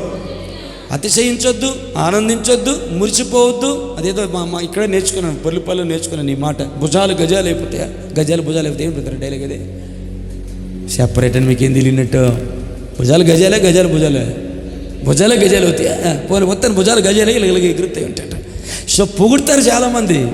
నా జీవితంలో చాలామంది పొగిడారు. హల్లెలూయా. ఆనందించి అతిశయించి మురిసిపోతే, హల్లెలూయా, ఎంతో కాలం పట్టదు. అదే మనుషులు అనరాని మాటలు, నీచమైన మాటలు. ఎలాంటి మాటలు చెప్పనా? ఒక మాటలు చెప్పనా? మరణానికి నిన్ను అప్పగించే మాటలు. మీకు అర్థమయ్యేలా చెప్పాలంటే ఆ మాటలు ఎంత భయంకరంగా ఉంటాయంటే, బ్రతకాలన్న ఆశ నీలో చచ్చిపోయి చచ్చిపోవాలన్న వేదన నీలో కలుగుతుంది. వారు ఆ రోజు యేసుప్రభు వేసిన నిందలు అవి మామూలు నిందలు కాదు, ఆయనను మరణానికి అప్పగించిన నిందలు అవి. ఆమేన్. నిన్ను కూడా సిలువ మరణానికి అప్పగించే అంత బాధను కలిగించే నిందలు నీ మీదకి వస్తాయి. నా ప్రభువును బట్టి ఆనందం తెలియచేస్తూ మాట చెప్తున్నాను, నేను నేర్చుకోవాలి మాట. పొగిడేరని అతిశయించొద్దు, తిట్టేరని కృంగిపోవద్దు. హల్లెలూయా. అభిమానించారని ఆనందించొద్దు, అవమానపరిచారని బాధపడిపోవద్దు. హల్లెలూయా, హల్లెలూయా. అన్ని సమయాల్లో దేవునికి స్తోత్రించాం. దేవా, వారు నన్ను పొగిడారు ప్రభా, నీకే స్తోత్రం, నీకే మహిమ, నేనేమై ఉన్నానో నీ కృప వలన అయి ఉన్నానని చెప్పు. వారు తిట్టారు ప్రభా, వారిని దీవించను ప్రభా, వారిని ఆస్వాదించను ప్రభా, నీకే మహిమ కలుగును గాక అని చెప్పండి. సంవత్సరాలు పోతున్న మన బతుకులు ఈ చిన్న ప్రాథమిక విషయాల్లో, ఈ దుంపలు బడి అంటాం కదా, ప్రైమరీ విషయాల్లో మనం మారకపోతే సంపూర్ణతలకు ఎప్పుడు వెళ్తామమ్మా? ఏమా చిన్న చిన్న విషయాలను మనం మారకపోతే ఇంక సంపూర్ణతలకు ఎప్పుడు వెళ్తాం? ఇవన్నీ ఎలిమెంటరీ విషయాలు అంటాను నేను. అంటారు కదా మన తెలుగు దుంపలు పడి పాఠాలు ఇవన్నీ కూడా. ఇక్కడే మనం మారకపోతే, ఇక్కడే మన జీవితం సరి చేసుకోకపోతే సంపూర్ణతలకు ఎప్పుడు వెళ్తాం మనం? పరిపూర్ణతలకు ఎప్పుడు వెళ్తాం మనం? కాబట్టి సంపూర్ణతకి ఎదగాలి, పరిపూర్ణతకి ఎదగాలి అనుకున్నటువంటి ఆ దర్శనం కలిగిన వారు, హల్లెలూయా, ఇలాంటి చిన్న చిన్న వాటికి హే అనండి అనరని తెలిసి స్తోత్రం చెప్పని చెప్తాం, కానీ హే అనమంటారు ఏంటండి అంటే మనుషుల్ని అనమనట్లేదు. ఆ పరిస్థితులు వచ్చాయి. సాతాను దగ్గరికి వచ్చి, చూసావు నేను ఎంత మాట అన్నారు, మొన్నటి దాకేమో నువ్వు అంతలే, నీవు ఎంత ప్రార్థన పర్వాలేదు, నువ్వు చాలా మంచి బెదరవి, మంచి ఇష్టం, నువ్వు సంఘానికి చాలా ఆశీర్వాదకరం అన్నారు. అదే పాస్టర్ గారు ఈరోజు నేను తిడుతున్నారు చూసావా అని వస్తాడు ఒకడు. ఎవరు ఆడెంత సిగ్గుమాలుడు అంటే, ఆడికి ఎంత సిగ్గు లేదంటే ఏ టైంలో రావాలి ఆడికి బాగా, ఏ పరిస్థితిని ఎలా క్యాష్ చేసుకోవాలి బాగా తెలిసి వచ్చి, చూసావా నిన్ను ఎంత మాట అన్నారు. హల్లెలూయా. అదే నోరు కదా నిన్ను అభిమానించి నిన్ను సంతోషపెట్టి నువ్వు వెదరు, నువ్వు అలాంటి చేస్తూ నువ్వు అలాంటి అని, ఇప్పుడు అదే నోరు చూసావా నిన్ను ఇలా తిట్టిందో. ఇప్పుడు హే అనాల్సింది హల్లెలూయా నిన్ను మాటలు అన్నవారిని కాదు, వాటిని ఆధారం చేసుకొని నీకు దుర్బోధ చేస్తున్నాడే ఆ అపవాదితో యేసు నామములో హే అను. సిగ్గుబాలుడా. హల్లెలూయా. నా జీవితంలో నా ప్రభువు ఆమేన్ హల్లెలూయా నేర్పించిన ఒక మంచి మాట చెప్తాను చూడు. నన్ను పొగిడేవారు నాకు కీడు చేస్తున్నారు, నన్ను గాయపరిచేవారు నాకు మేలు చేస్తున్నారు. ఇది నా ప్రభు నాకు నేర్పించాడు రా. అవునా? అవును. మనుషులు మిమ్మల్ని పొగిడినప్పుడు మీకు శ్రమ అన్నాడు.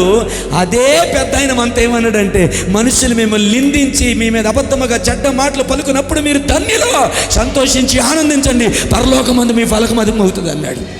అర్థమైందా నేను చెప్పిన మాట? మనుషులు మిమ్మల్ని పొగిడినప్పుడు మీకు శ్రమ అన్నాడు ఈ పెద్ద ఆయన. హల్లెలూయా. అదే యేసు ప్రభు ఏమంటున్నారో తెలుసా? మనుషులు మిమ్మల్ని నిందించి అవమానపరిచి చెడ్డ మాటలు పలుకున్నప్పుడు మీరు ధన్యులు, సంతోషించి ఆనందించండి, పరలోకమందు మీ ఫలం అధికమవుతుంది అన్నారు. దేవుని నామానికి మహిమ కలుగును గాక. హల్లెలూయా. అది నా కొడుకైనా మీ కొడుకైనా వాక్యం మధ్యలో వస్తే కుదరదు. యాస్ట్రామ్ గారండి. హల్లెలూయా, హల్లెలూయా. సరే నా వైపు చూసాను, ఇప్పుడు ఆడి వైపు ఎందుకు చూస్తారులే కానీ. ఆమె దేవునికి స్తోత్రం చెప్పండి. ఆమె చెప్పండి. ఏంటి? పొగిడితే శ్రమ, తిడితే ఆశీర్వాదం. బాగా చెప్పారు. ఓకే చెక్క, నాకు ఈ నినాదం కొంచెం కావాలి. పొగిడితే బ్రదర్స్ చెప్పట్లేదు, ఏందో నాకు అర్థం కాలేదు. దాస్ గారు పొగిడితే, నేను చెప్పిన డైలాగ్ కాదు సార్, యేసు ప్రభు చెప్పిన మాట. పొగిడితే, తిడితే, ఇప్పుడు మీకేం కావాలా? అంటే మీరు ఇండైరెక్ట్గా ఏమడిగారు చెప్పండి. ఇండైరెక్ట్గా ఏమడిగారు చెప్పండి అర్రా. ఇండైరెక్ట్గా ఏమడిగారు? హల్లెలూయా. నిందలు అవమానాలు కావాలని అడిగారు. మరి అలా అడిగినప్పుడు దాని మీద నిలబడాలిగా, దానికి కట్టుబడి ఉండాలిగా. మరి ఎవరో ఏదో నేను చర్చికి రా ఏమో అంత మాట అన్నారు. ఆవిడ ఏకంగా పెద్ద బొట్లు పెట్టుకుని దేవుడిని వదిలేసి వెళ్ళిపోయిందట. యేసు ప్రభు వచ్చి మాట్లాడి నేను రాను చర్చికి. ఇంకా ఆ పలానా వ్యక్తి తప్పు చేశాడు. అది ఏమన్నా కామన్ సెన్స్ ఉందా? అది హల్లెలూయా, హల్లెలూయా. పొగిడితే చెప్పాలి మిమ్మల్ని వదలు. నేను పొగిడితే, నిందిస్తే ఆశీర్వాదం. ధన్యులు అన్నారంటే మీరు ఆశీర్వాదం ఒకటి అన్నారు. ఆశీర్వదించబడిన వారని, దీవించబడిన వారని, సంతోషించే వ్యక్తులని. హల్లెలూయా. ఇంకా చాలా మాటలు ఉన్నాయి. ధన్యులు అనే మాటకి చాలా అర్థాలు ఉన్నాయి. Praise the lord. హల్లెలూయా. మళ్ళీ చెప్పండి. తిడితే, చూసారు ఎలా మారిపోయారు మీరు. నిందించి తిట్టి అవమానపరిస్తే ఆశీర్వాదం, పొగిడితే శ్రమ కావాలి, ఆశీర్వాదం కావాలా? హల్లెలూయా. ఆమేన్. Praise the Lord. యెహోవా చేత ఆశీర్వదించబడాలని నువ్వు కోరుకుంటే, హల్లెలూయా, హల్లెలూయా. మనుషులు నిన్ను పొగడాలని కోరుకోవద్దు. మనుషులు నిన్ను పొగిడినప్పుడు నీకు శ్రమ. కొన్నిసార్లు మన జీవితంలో కొన్ని పరిస్థితులు ఎందుకు వస్తాయో మనకు అడ్రస్ తెలియదు. అది ఎక్కడి నుంచి వచ్చిందో తెలియదు మనకి. ఇప్పుడు అమెరికా మీద ఒక మిసైల్ పెడితే అమెరికా కూడా తెలుస్తుంది ఇది ఇరాక్ నుంచో, ఇరాన్ నుంచో, రష్యా నుంచో వచ్చిందని. మన మీదకి ఏదైనా పరిస్థితి వస్తే ఎక్కడి నుంచి వస్తుందో తెలియట్లేదు మనకి. మనం ఒకే అడ్రస్ చెప్తామేంటి తెలుసా? సాతాను దగ్గర నుంచి వచ్చిందండి. నేనేమంటాను తెలుసా? ఆమేన్. నువ్వెక్కడో పొగడబడ్డావు. హలో, నువ్వెక్కడో పొగడబడ్డావు, పొగడ్డానికి ఇష్టపడ్డావు, పొగిడించుకోవడానికి ఇష్టపడ్డావు, పొగడలేదని బాధపడ్డావు. దాని యొక్క ఫలితార్థం ఏమనగా నీ మీద కూడా ఒక మిసైల్ వస్తుంది, నీ మీద కూడా అపవాది దాడి చేస్తుంది. ఎందుకంటే యేసుప్రభు చెప్పిన మాట, మనుషులు మిమ్మల్ని పొగిడినప్పుడు మీకు శ్రమ. కానీ అదే ప్రభు అన్నాడు, హల్లెలూయా, మనుషులు మిమ్మల్ని నిందించి అవమానపరిచి అబద్ధముగా చెడ్డ మాటలెల్లా పలుకున్నప్పుడు మీరు ధన్యులు, సంతోషించి ఆనందించండి, పరలోకమందు మీ ఫలము అధికమవుతుంది. శోధింపబడిన మీదట మీరు సువర్ణ వలె మార్చబడతారు. శ్రమలు మన క్యారెక్టర్ని కడతాయి అన్నాడు. ఆమేన్. హల్లెలూయా. దేవుని మహిమ కలుగును గాక. హల్లెలూయా, హల్లెలూయా. శ్రమ ఓర్పుని ఇస్తుంది అన్నాడు. తెలుగులో ఓర్పు అన్నాడు, కానీ ఇంగ్లీష్లో ఏమంటే తెలుసా? ఓర్పుని కాదు, మన క్యారెక్టర్ని కడతాయి. సద్గుణశీలతను మనకు దయచేస్తాయి శ్రమలు. ఆమేన్. హల్లెలూయా. ఎంతసేపు పొగడ్తలు మనం కోరుకోవద్దు. హల్లెలూయా. కానీ ఈ సాహిత్యాన్ని జ్ఞాపకం చేసుకోండి. Praise the Lord. కొబ్బరి మట్టలు పట్టుకున్న వారి చేతిలోనే రాళ్ళు కూడా ఉంటాయి, జాగ్రత్త. అభిమానించిన వారే అవమానపరుస్తారు, జాగ్రత్త. పొగిడిన వారే తిడతారు, జాగ్రత్త. నీకోసం గొప్పగా మాట్లాడిన వారే నీ కొరకు నీచంగా మాట్లాడతారు, జాగ్రత్తగా. పొగిడేరని పొంగిపోకు, తిట్టారని కుంగిపోకు. దేని మహిమ కలుగును గాక. మరి ఏం చేయాలి? పొగిడినా దేవునికి స్తోత్రం, తిట్టినా దేవునికి స్తోత్రం. నువ్వు చేయాలి, నీ స్పందన ఒకటే. పొగిడేరని భుజాలు గజాలు అయిపోవడం కాదు, తిట్టారని కురుగుపోయి నేర చెల్లిపోయి నేను ఉన్నాను వద్దు, అది కాదు. హల్లెలూయా. పొగిడారా? దేవానికి స్తోత్రం, నేనేమై ఉన్నానో నీ కృప వల్ల అయి ఉన్నాను. తిట్టారా? ప్రభువా, పరలోకమందు నా ఫలం అధికమవుతుంది, నువ్వు మాట ఇచ్చావు కదా. ఆమేన్. హల్లెలూయా. నేను నిజం చెప్పిన ఒక మాట, మనుషుల యొక్క వాడిగల నాలుక చేసే గాయాలు మనలో పెరిగిన వ్యామోహపు పొంగులన్నింటినీ తీసేస్తాయి, తెలుసా మీకు? నేను చాలా లోతైన మాట చెప్పానండి, ఎంతమందికి అర్థమవుతుందో తెలియదు. మనుషుల యొక్క తిట్లు, మనుషుల యొక్క అవమానకరమైన మాటలు మనలో ఎక్కడో పెరుగుతున్న వ్యామోహపు పొంగులన్నిటినీ అణిచివేస్తాయి. ఆమేన్. దేవునికి ఇష్టమైన బలి చెప్పండి. అబ్బా, బలి చెప్పారండి, వెరీ గుడ్ అండి, వెరీ గుడ్ అండి. దేవునికి ఇష్టమైన బలి అంతే, గొర్రె మేక ఏదో అనుకుంటారు. దేవునికి ఇష్టమైన బలి, దేవునికి ఇష్టమైన బలి. సార్, దేవునికి ఇష్టమైన బలి విరిగి నలిగిన హృదయమే దేవునికి ఇష్టమైన బలియాగము. విరిగి నలిగిన హృదయం నీకెప్పుడు కలుగుతుందంటే, మనుషులు నిన్ను నిందించి అవమానపరిచి నిన్ను గాయపరిచినప్పుడు నీ మనసు విరిగిపోతుంది. విరిగి నలిగిన హృదయమే. మీకు గమనిస్తున్నారా? మళ్ళీ విరిగి నలిగిన హృదయం దేవునికి ఏది ఇవ్వాల్సిన అవసరం లేదు. ఆ విరిగి నలిగిన హృదయమే దేవునికి ఇష్టమైన బలియాగం అని వాక్యం చెప్తుంది. సో ఆ విరిగి నలిగిన హృదయం నీలో ఎప్పుడు ఉంటుందంటే, మనుషులు నిన్ను పొగిడిదరనుకో, నువ్వు పొంగిపోతావు, అది నీకు ప్రమాదం. మనుషుల్ని నిందించారనుకో, నీ మనసు విరుగుతుంది, నీ మనసు నలుగుద్ది. కానీ నలిగిన హృదయము, విరిగిన హృదయము దేవునికి ఇష్టం. ఇంకో మాట అన్నాడు, నేను మహోన్నతమైన పరిశుద్ధ స్థలములో నేను నివసింపదగిన వాడను, అయినను విరిగిన మనస్సును ఉద్ధరింప చేయుటకు, నలిగిన ప్రాణమును నిత్యప్రలు చేయుటకు, విరిగి నలిగిన హృదయము గల వారి యొద్ద నేను నివసించుచున్నాను. పొగడ్తలు కలిగే వారి దగ్గర నేను నివసిస్తున్నాను అనలేదు ఆయన, విరిగి నలిగిన వారి దగ్గర నేను ఉన్నాను అన్నాడు. విరిగి నలిగిన హృదయం. నేను అంటాను, ఆ మాట మనకు అర్థం అవ్వాల్సినంతగా అర్థం అవ్వలేదు. విరిగి నలిగిన హృదయం నీ భర్త వలన, అత్తమామల వలన, దైవజనుని వలన, సంఘం వలన, మరి ఏది వల్ల కొన్ని మాటలు నీ మనసుని విరిచేసి గాయపరిచాయి. కానీ వాక్యం చెబుతుంది, విరిగి నలిగిన హృదయము దేవునికి ఇష్టమైన బలియాగము. దేవునికి ఇష్టమైన బలియాగాన్ని అబ్రహాము చేసినప్పుడు దేవుడు ఊరుకున్నాడా? సమస్త వంశావళులకు దీవెనకరముగా అబ్రహామును దీవించలేదా? నిన్ను కూడా దేవుడు దీవిస్తాడు. చర్చ్ ఈరోజు హల్లెలూయా చెప్పడం కాదు, ఈరోజు ఆమేన్ చెప్పడం కాదు, ఈరోజు ఈ మాట బాగుంది పాస్టర్ గారు అని చెప్పడం కాదు. ఇది మన జీవితంలో వాడుకగా మారిపోవాలి. ఇది మన జీవన శైలిగా మారిపోవాలి. దీనిని మనం అభ్యాసం చేసి మన పంచేంద్రియాలకి ఈ జ్ఞానాన్ని మనం నేర్పించాలి. ఏంటో తెలుసా? మనుషులు పొగిడితే నీకు శ్రమరయ్యా. మనుషులు నిన్ను తిట్టినప్పుడు, అవమానపరిచినప్పుడు నీ మనసు విరిగిపోద్ది, నలిగిపోతుంది. విరిగి నలిగిన హృదయమే దేవునికి ఇష్టమైన బలియాగమని దేవుని వాక్యం చెప్తుంది. విరిగి నలిగిన హృదయం చేసిన బలియాగము దేవుడికి ఇష్టం కాదు. అక్కడ విరిగి నలిగిన హృదయమే దేవునికి ఇష్టమైన బలియాగం.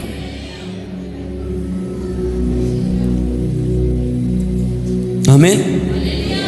పొగిడేరని పొంగిపోవద్దు, తిట్టారని కృంగిపోవద్దు. చెప్పండి.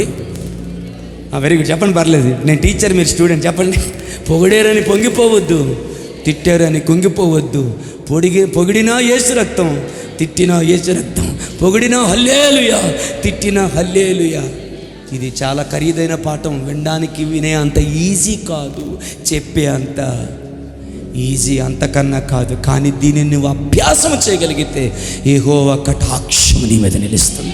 దీన్ని నువ్వు అభ్యాసం చేయగలిగితే యెహోవా కనికరం నీ మీద నిలుస్తుంది.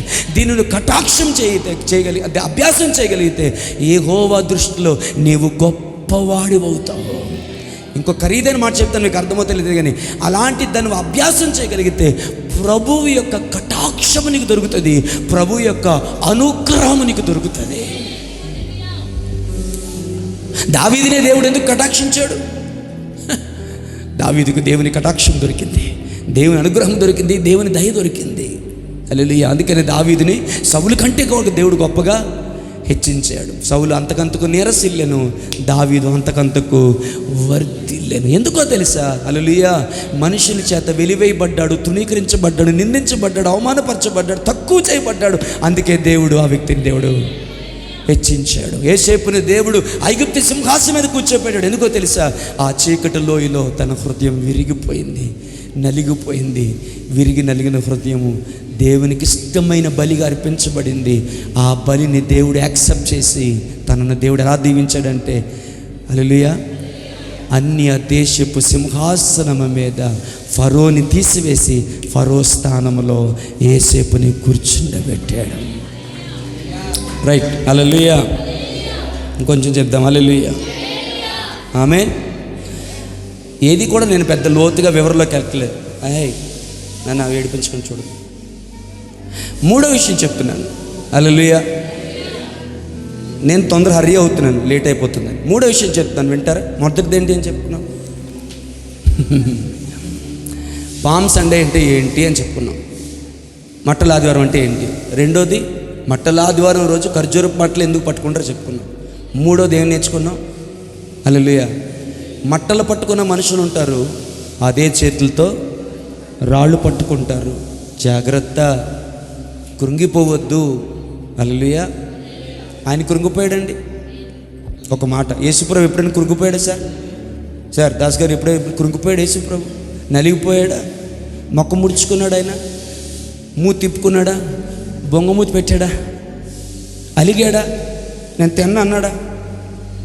దేవుని వైపు చూసి, ఏంటేవో నాకు ఈ పరిస్థితి, నీకు నాకు కట్టి, నేను నీ కుమారునే కదా పే అన్నాడా? హల్లెలూయా. ఆయన కదల్చబడలేదు, అసలు చలించలేదు. పొగిడినా చలించలేదు, తిట్టినా చలించలేదు.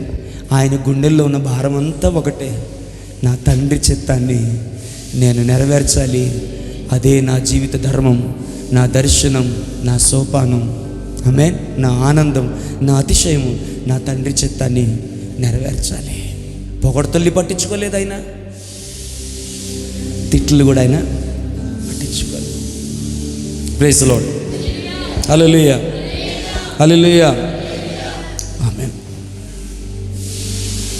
యేసు ప్రభు గాడిద మీద ఎందుకు వచ్చారు?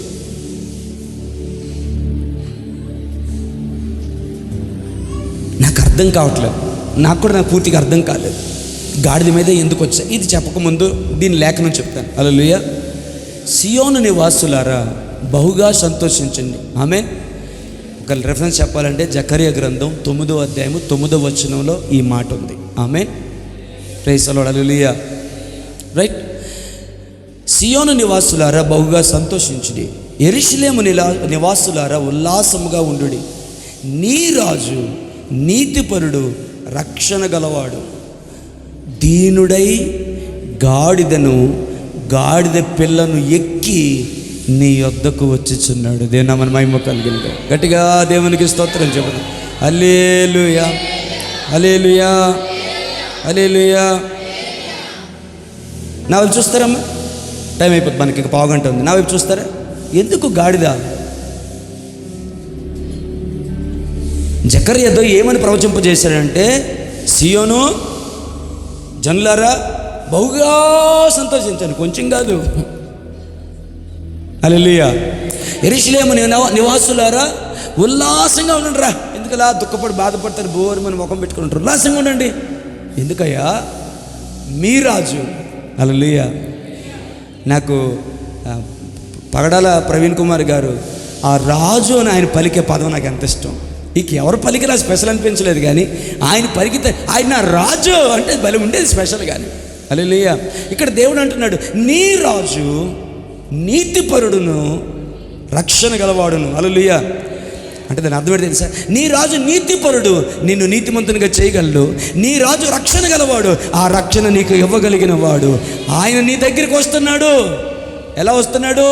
రథం ఎక్కి రావట్లే, అగ్ని రథాల మీద రావట్లేదు, ఐగుప్తు రథ అశ్వాల మీద రావటం లేదు. మరి ఎలా వస్తున్నాడు నాయనా అని మీరందరూ ఎదురు చూస్తుంటే జకర్యా చెప్పిన మాట ఏంటో తెలుసా? గాడిద పిల్ల మీద నీ రాజు వస్తున్నాడు. అదేం ముద్ర సార్? అదేం మాట అండి? రాజు గుర్రం మీద వస్తున్నాడంటే బాగుంటుంది, రాజు రథం మీద వస్తున్నాడంటే బాగుంటుంది, రాజు గాడిద పిల్ల మీద రావడం ఏంటండి? చదివేస్తాం కానీ పట్టించుకోం, చదివేస్తాం కానీ మనకెందుకులే అనుకుంటాం. కొన్నిసార్లు అర్థమయ్యే ప్రయత్నం చేస్తాము. హల్లెలూయా. అర్థమయ్యేంత వరకు అర్థమవుతుంది, తర్వాత మనకి అర్థం కావదు. ప్రభువా అర్థమయ్యేలా చెయ్యను ప్రార్థన చేస్తాం. రాత్రి నేను చేసింది అదే. హల్లెలూయా. ఎంతగా మిమ్మల్ని అడుగుతున్నాను కానీ గాడిద మీద ఎందుకు అని. హల్లెలూయా. నాకే పూర్తి వివరణ తెలియదు. ప్రభువుని అడిగాను, ప్రభు దీని సంగతి ఏంటి, ఏదో ఒక రోజు నాకు నువ్వు బయలుపరచు. కానీ ఒక్కటి చెప్తానండి, మీకు మాట ఇస్తున్నా, దేవుడు నాకు బయలుపరిచింది ఏది మీకు చెప్పకుండా అయితే నేను ఉన్నాను.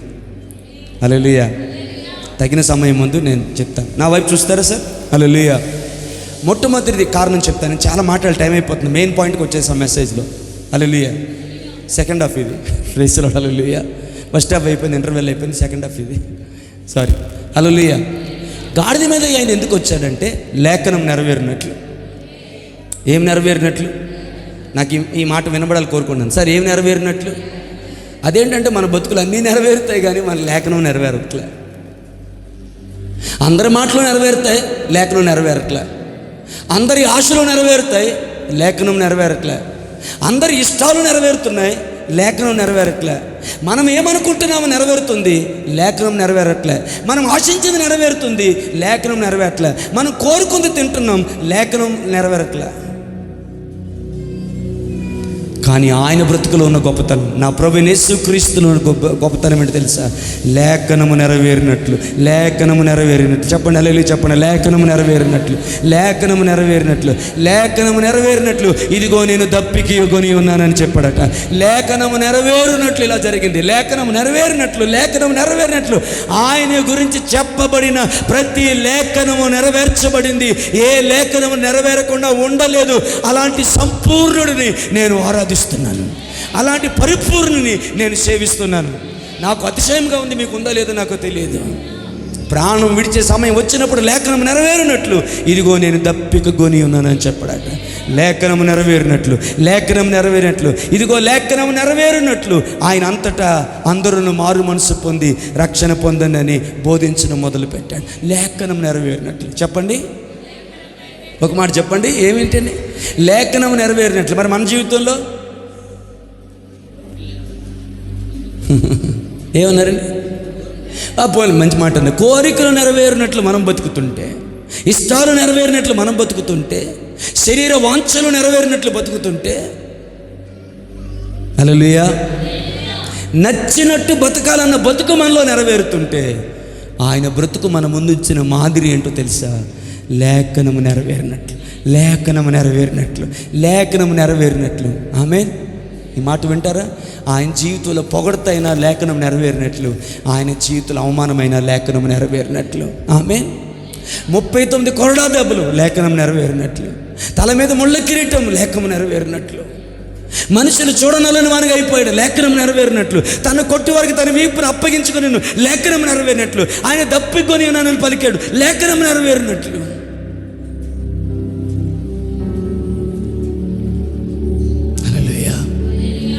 హల్లెలూయా. ఆయన దేవాలయంలోకి వెళ్ళి క్రయ విక్రయములు చేస్తున్న వారిని వెళ్ళగొట్టాడు లేఖనము నెరవేరినట్లు. ఆమేన్. సార్ బోర్ కొడితే క్షమించండి. మన జీవితంలో కూడా ఈ మాట ఉండాలని కోరుతున్నాను. మన మనుగడకు మూలము లేఖనము నెరవేరినట్లు, లేఖనం నెరవేరినట్లు, లేఖనం నెరవేరినట్లు. సామ్యూయేలు జాను జీవితం ఎలా ఉండాలని కోరుకున్నానంటే లేఖనము నెరవేరినట్లు, ఆయన చిత్తము నెరవేరినట్లు. మీ అందరి జీవన శైలి ఎలా ఉండాలని కోరుకున్నానంటే లేఖనము నెరవేరినట్లు. మన నోటి మాటలు ఎలా ఉండాలంటే లేఖనము నెరవేరినట్లు. మన ఆకలి దప్పు ఎలా ఉండాలంటే లేఖనము నెరవేరినట్లు. మన ప్రార్థన జీవితం ఎలా ఉండాలంటే లేఖనము నెరవేరినట్లు. మన ఆశలు ఎలా ఉండాలంటే లేఖనం నెరవేరినట్లు. మన అత్యంత మన జీవితం ఎలా ఉండాలంటే లేఖనము నెరవేరినట్లు. ఎంతమందికి మాట అర్థమైంది? నీ పిల్లల జీవితం ఎలా ఉండాలంటే లేఖనం నెరవేరినట్లు. నా 2 కొడుకుల జీవితం ఎలా ఉండాలంటే లేఖనం నెరవేరినట్లు. నీ కూతురుల జీవితం ఎలా ఉండాలంటే లేఖనం నెరవేరినట్లు. నీ జీవితం ఎలా ఉండాలంటే లేఖనం నెరవేరినట్లు. మన ఆశలు ఎలా ఉండాలంటే లేఖనం నెరవేరినట్లు. మన జీవితం ముగింపు ఎలా ఉండాలంటే లేఖనము నెరవేరినట్లు. కమాన్ చర్చ్. మన జీవితం ముగింపు ఎలా ఉండాలంటే లేఖనము నెరవేరినట్లు. మన గమనం ఎలా ఉండాలంటే లేఖనం నెరవేరినట్లు. మన భావోద్రేకాలు ఎలా ఉండాలంటే లేఖనం నెరవేరినట్లు. మన ఫీలింగ్స్ ఎలా ఉండాలంటే లేఖనం నెరవేరినట్లు. ఎంతమందికి మాట అర్థమైంది? ఈరోజు అంతట్లో నాకు బ్లెస్సింగ్ బోర్డు కనిపిస్తుంది. ఇది లేఖనం నెరవేరినట్లు. ఆమేన్. హల్లెలూయా.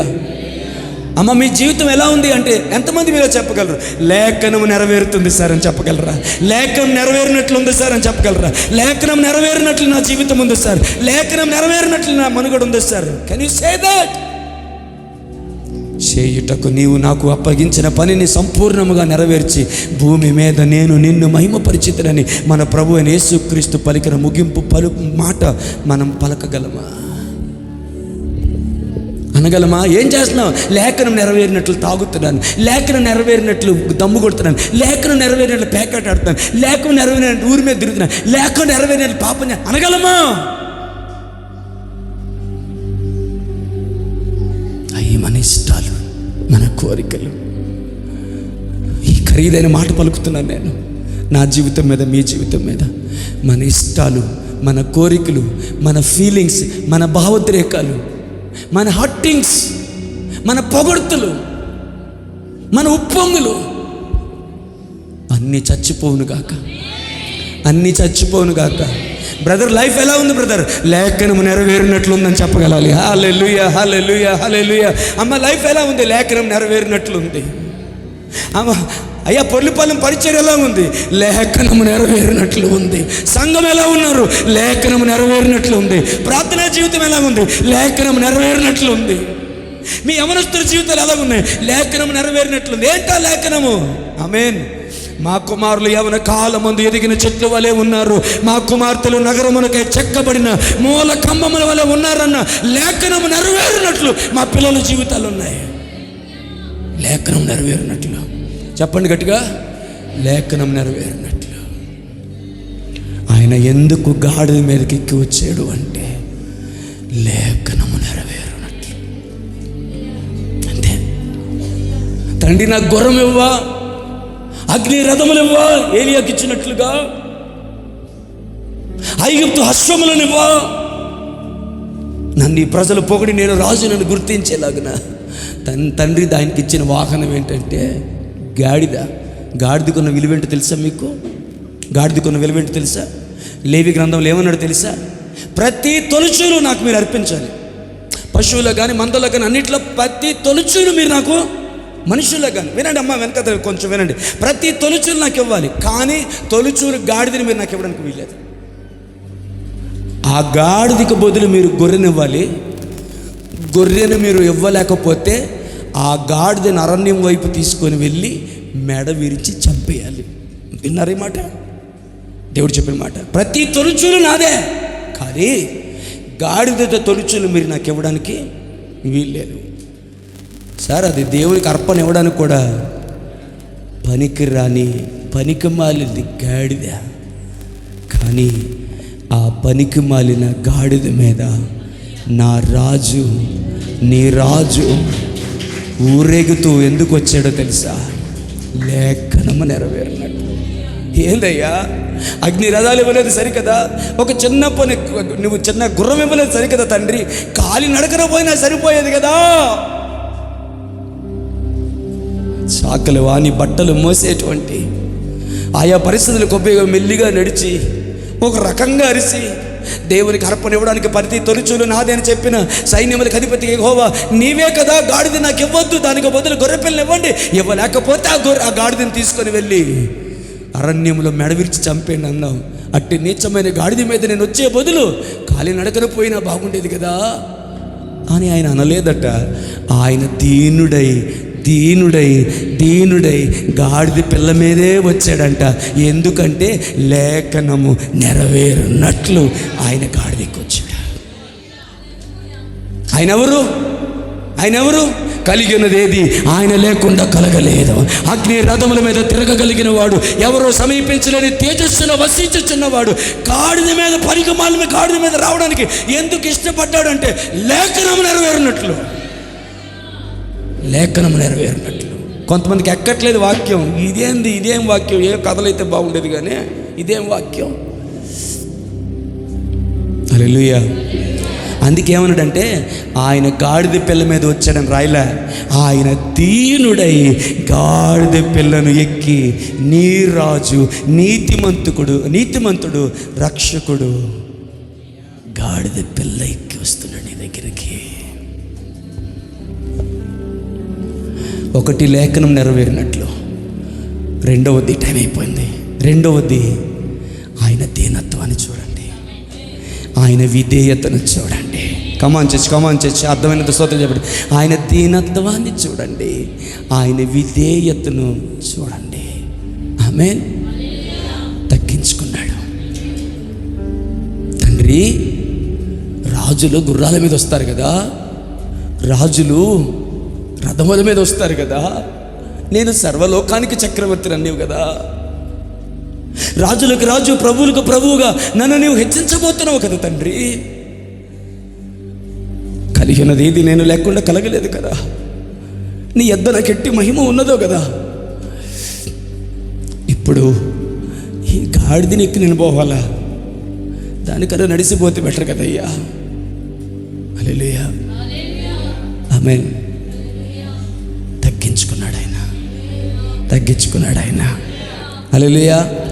సమస్తమైన ఆధిపత్యము కంటేను, అధికారము కంటేను, శక్తి కంటేను, ప్రభుత్వం కంటేను, ఈ యుగమందును రాబోయే యుగమందును పేరు పొందిన మరి ఏ నామము కంటే పై నామముగా హెచ్చింపబడి అత్యున్నత సింహాసనం మీద ఆసీనుడై తండ్రితో సమానముగా ఉన్నటువంటి ఆయన దేవుని నామానికి మహిమ కలుగునుగాక. దేవుని నామానికి మహిమ కలుగునుగాక. ఒక దీనుడై గాడిద పిల్ల మీద ఎక్కి రావడానికి తగ్గించుకున్నాడు ఆయన. గట్టిగా స్తోత్రం చేద్దామా? హల్లెలూయా. యేసుప్రభు కంటే గొప్పడు ఎవరైనా ఉన్నారా? నేను మాట చెప్పనా, యేసుప్రభు అంటే గొప్పడి లోకంలో లేరు. హల్లెలూయా. హల్లెలూయా. ఆయన కంటే తగ్గించుకున్నది ఎవరు లేరు. యేసుప్రభు కంటే ఉన్నతమైన స్థాయి కలిగిన వాడు లేడు. యేసుప్రభు అంతా తగ్గించుకున్నవాడు ఎవరు కూడా లేడు. హల్లెలూయా. సుందరుడా, అతిశయుడా, మనోన్నతుడా, నా ప్రియుడా, 10,000లో నీవు అతి సుందరుడవు, నా ప్రాణ ప్రియుడవు నీవు. షారోను పుష్పమాలోయలో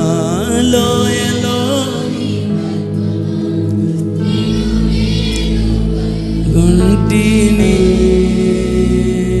యేసయ్యా, నా యేసయ్యా, నీ వంటి వారెవ్వరు. యేసయ్యా, నా యేసయ్యా, నీలాగా లేరెవ్వరు.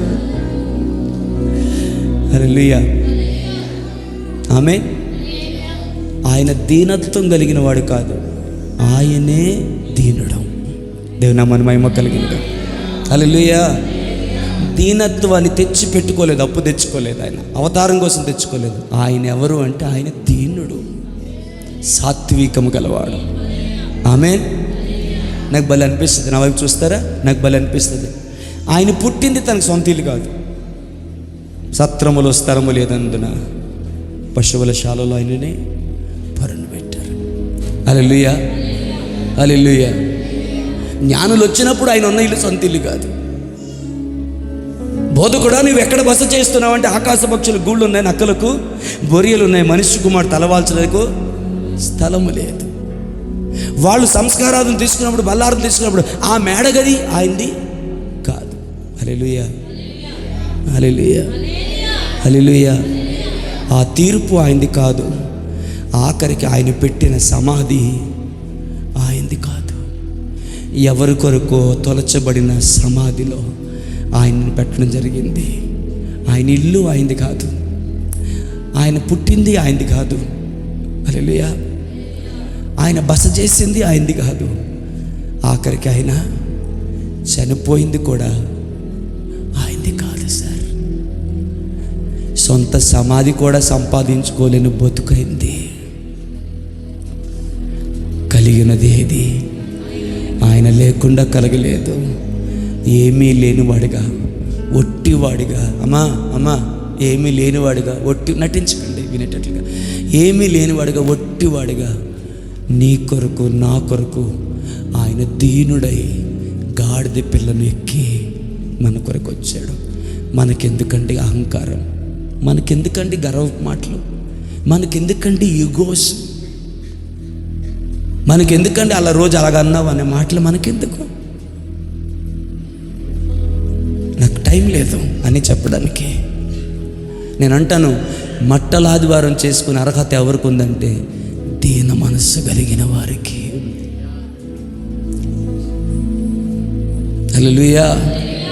ఎంత దీనుడిగా వచ్చాడు ఈ లోకానికి. ఏమీ లేనివానిగా ఖాళీగా చేసుకుని రిక్తునిగా వచ్చాడు ఆయన పుట్టడానికి సొంత ఇల్లు లేదు, సత్రంలో స్థలం లేకపోతే పశువులు దాన్ని తీసుకెళ్ళి. ఆయన ఉన్న ఇల్లు ఆయనది కాదు, ఆయన బస చేసిన ఇల్లు ఆయనది కాదు. హల్లెలూయా, హల్లెలూయా. గట్టించదు హల్లెలూయా. ఆయన పొందిన తీర్పు ఆయనది కాదు. ఆఖరికి ఆయన పెట్టిన సమాధి కూడా ఆయనది కాదు సార్. అది వేరే వాళ్ళు వాడుకున్నారు. హల్లెలూయా. మనతో సహా అన్నిటినీ సెకండ్ హ్యాండ్లో కోరుకున్నాడేమో. ఆయన ఇష్టపడ్డాడు, ఎక్కువ టైం లేదు, తగ్గించుకున్నాడు ఆయన. ఆమేన్, హల్లెలూయా. మరణం పొందినంతగా తగ్గించుకున్నాడు. ఆమేన్. ఏషియా ఏమన్నాడు? నేను ఆయన చూచాను, ఆయన చొక్కా అంచులు దేవాలయానికి కప్పుకొని ఉన్నాయి, ఆయన చుట్టూ సెరూపులు. ఆయన ఎవరనుకున్నారు? యేసుప్రభు. నేను తర్వాత చెప్తాను కావాలంటే యేసుప్రభు. హల్లెలూయా. అత్యున్నత సింహాసనపై ఆసీనుడైన వాణ్ణి నేను చూచి తిని. కెరూబులు సెరూపులు, హల్లెలూయా హల్లెలూయా, పరిశుద్ధుడు పరిశుద్ధుడు పరిశుద్ధుడు పరిశుద్ధుడు, సైన్యములకు అధిపతి యెహోవా పరిశుద్ధుడు, సర్వలోకము ఆయన మహిమతో కప్పబడి ఉన్నదని ప్రతి గానములు చేయుచుండగా వాటి కంఠస్వరం వలన గడప కమ్ముల పునాదులు అదిరై. అంతటి మహిమాస్వరూపుడైన శిలువ మీద ఆయనకు వస్త్రం లేదు. నేను నిద్రపోదని బతిలాడుకోవడం తప్ప ఏం చేయలేను నేను. శిలువ మీద వస్త్రం లేదు. హల్లెలూయా హల్లెలూయా. తనది కాని సమాధులు ఆయన పెట్టారు. నాదంటూ ఇది ఉందని చెప్పుకోవడానికి ఏమీ లేకుండా ఈ లోకానికి వచ్చాడు ఆయన. ఆమేన్ హల్లెలూయా. దీన మనసుకు నిలువెత్తు నిదర్శనం ఆయనే. దీన మనసుకి మార్గదర్శి ఆయనే.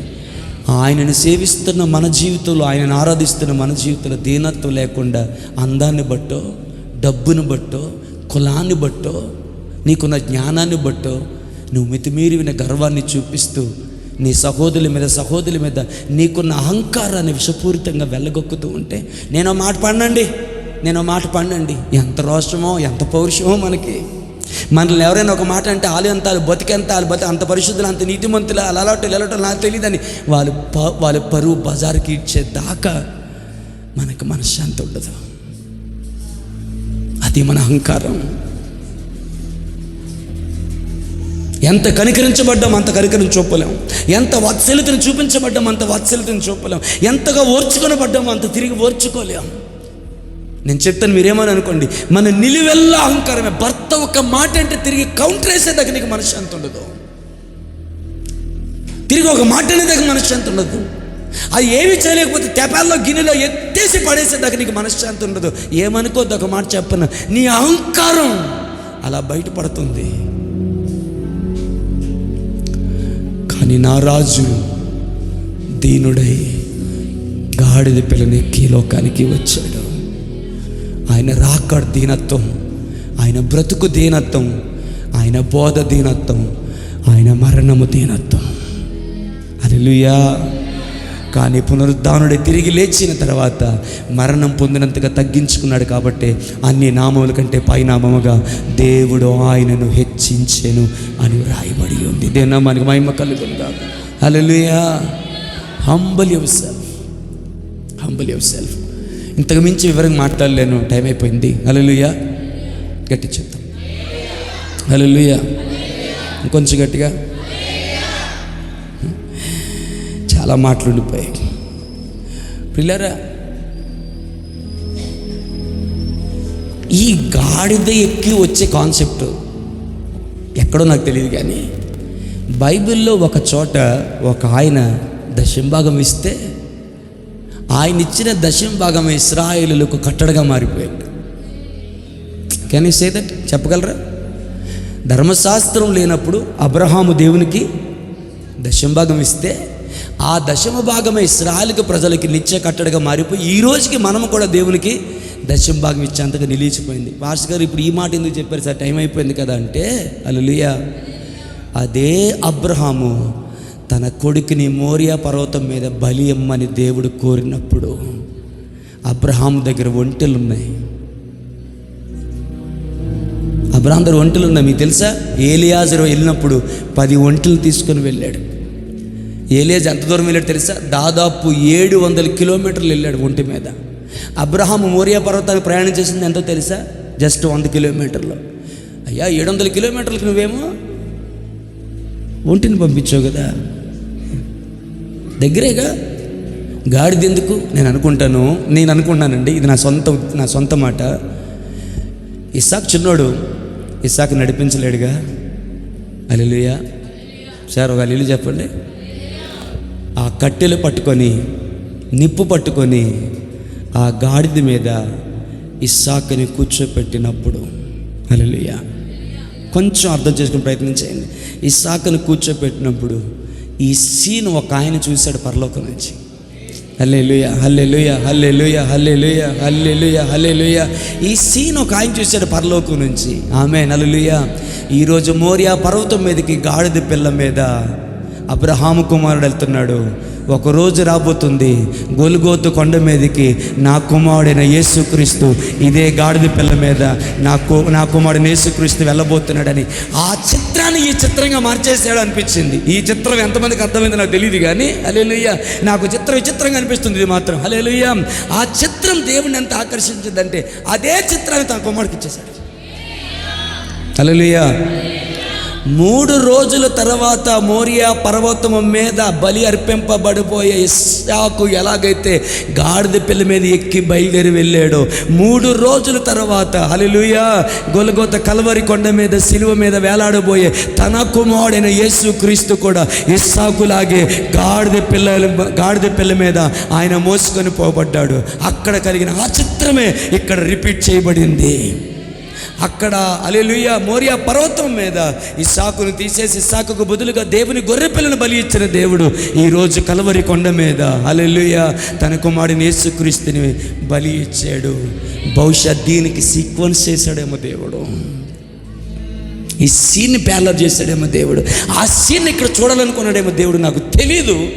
నాకు తెలుసు మీలో 90% మందికి అర్థం కాలేదు, ఒక 10% అర్థమైందని మాత్రం అనుకుంటున్నాను. ఆ సీన్ ఇక్కడ చూస్తాడు దేవుడు. హల్లెలూయా. ఎందుకంటే అబ్రహాము యొక్క సమర్పణ, అబ్రహాము యొక్క విశ్వాసం, అబ్రహాము యొక్క జీవితం దేవుని అంతగా ఆకర్షించింది.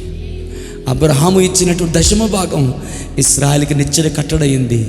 అబ్రహాము తన కుమారుడి గాడిద మీద ఎక్కించి మోరియా పర్వతం మీద దగ్గరికి తీసుకుని వెళ్ళిన ఆ సీను ఇక్కడ తన కుమారుడైన యేసుక్రీస్తుని గాడిద ఎక్కించి కల్వరి కొండ దగ్గరికి తీసుకుని వెళ్ళే సీన్ని రిపీట్ చేశాడు దేవుడు. అంతగా ఆకర్షించిందేమో అది. దేవుని నామమున మహిమ కలుగును గాక.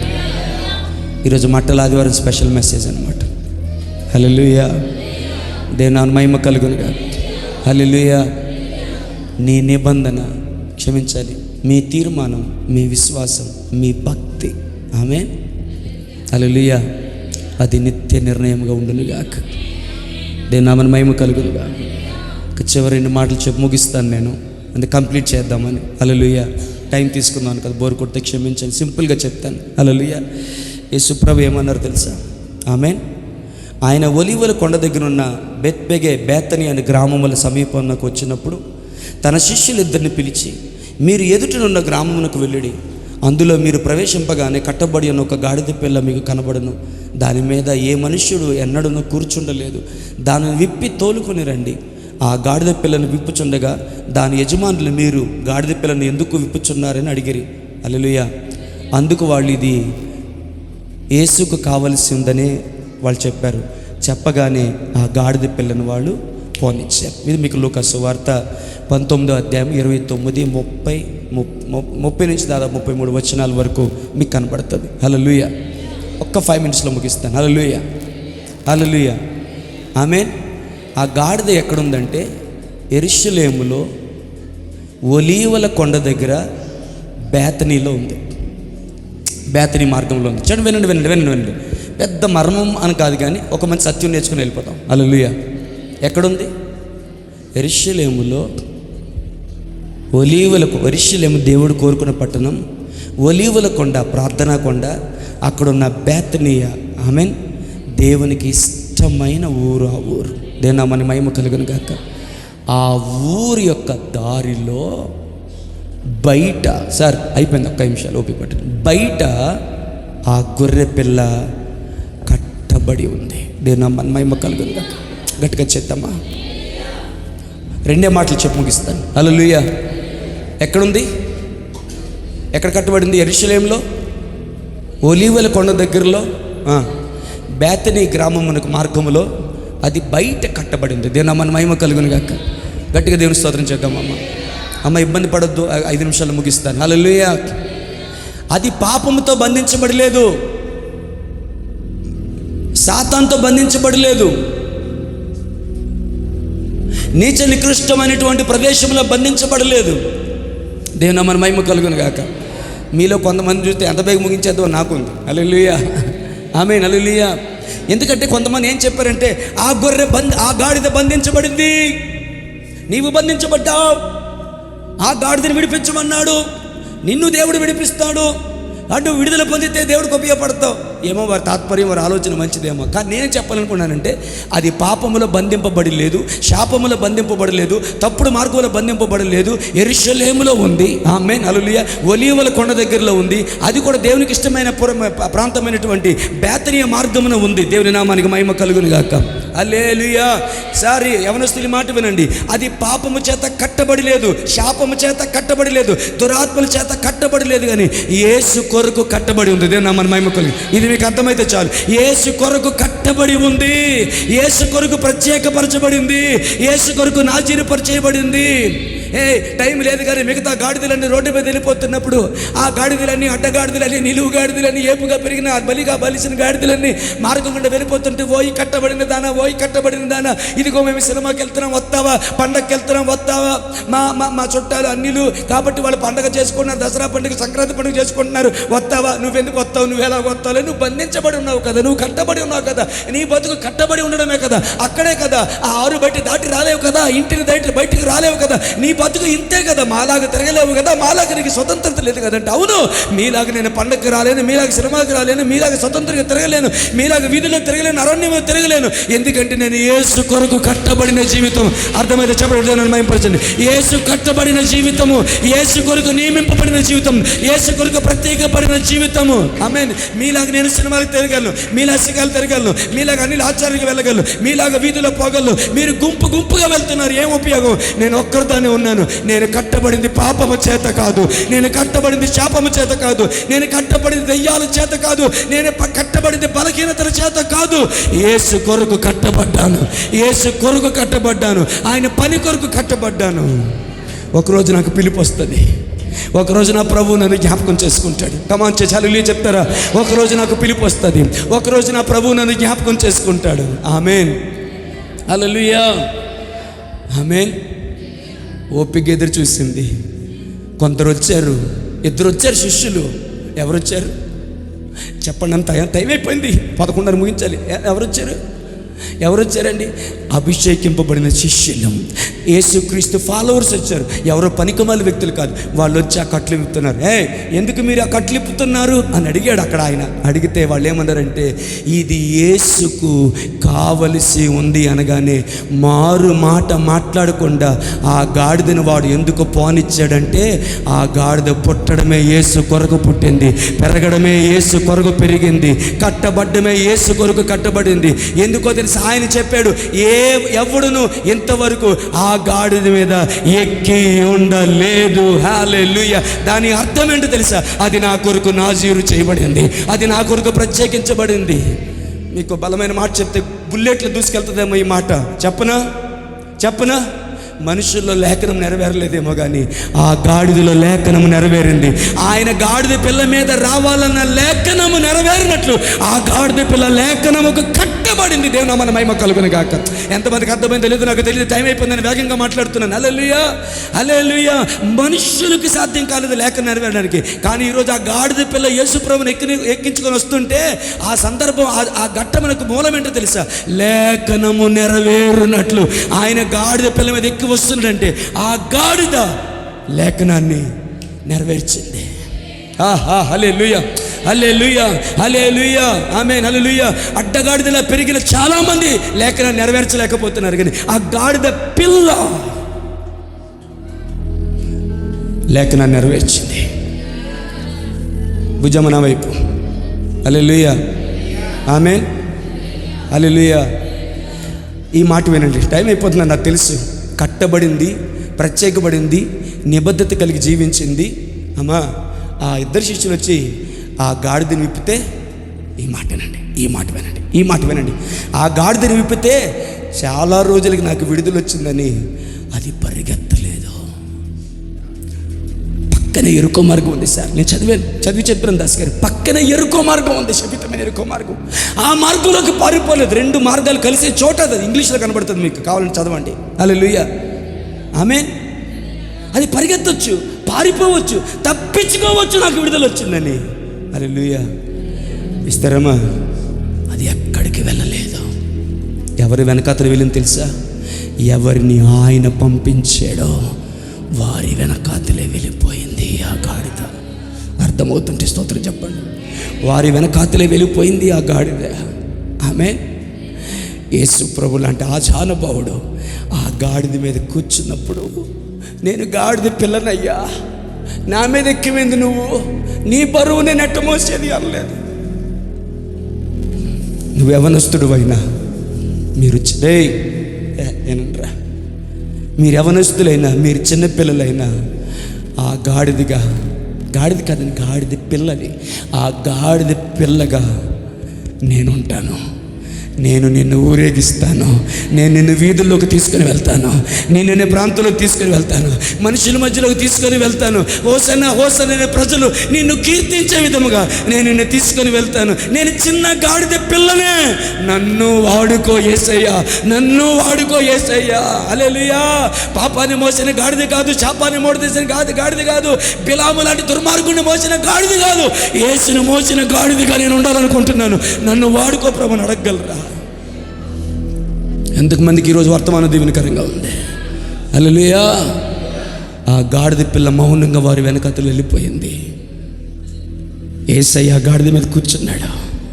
నేను నడవలేనని చెప్పలేదు, నేను మోయలేదని చెప్పలేదు, నేను ఎక్కడో అక్కడి నుంచి వచ్చాను, నన్ను ఈ మార్గం నడిపిస్తున్నావు, అంత దూరం నుంచి నన్ను తీసుకొని వచ్చారు.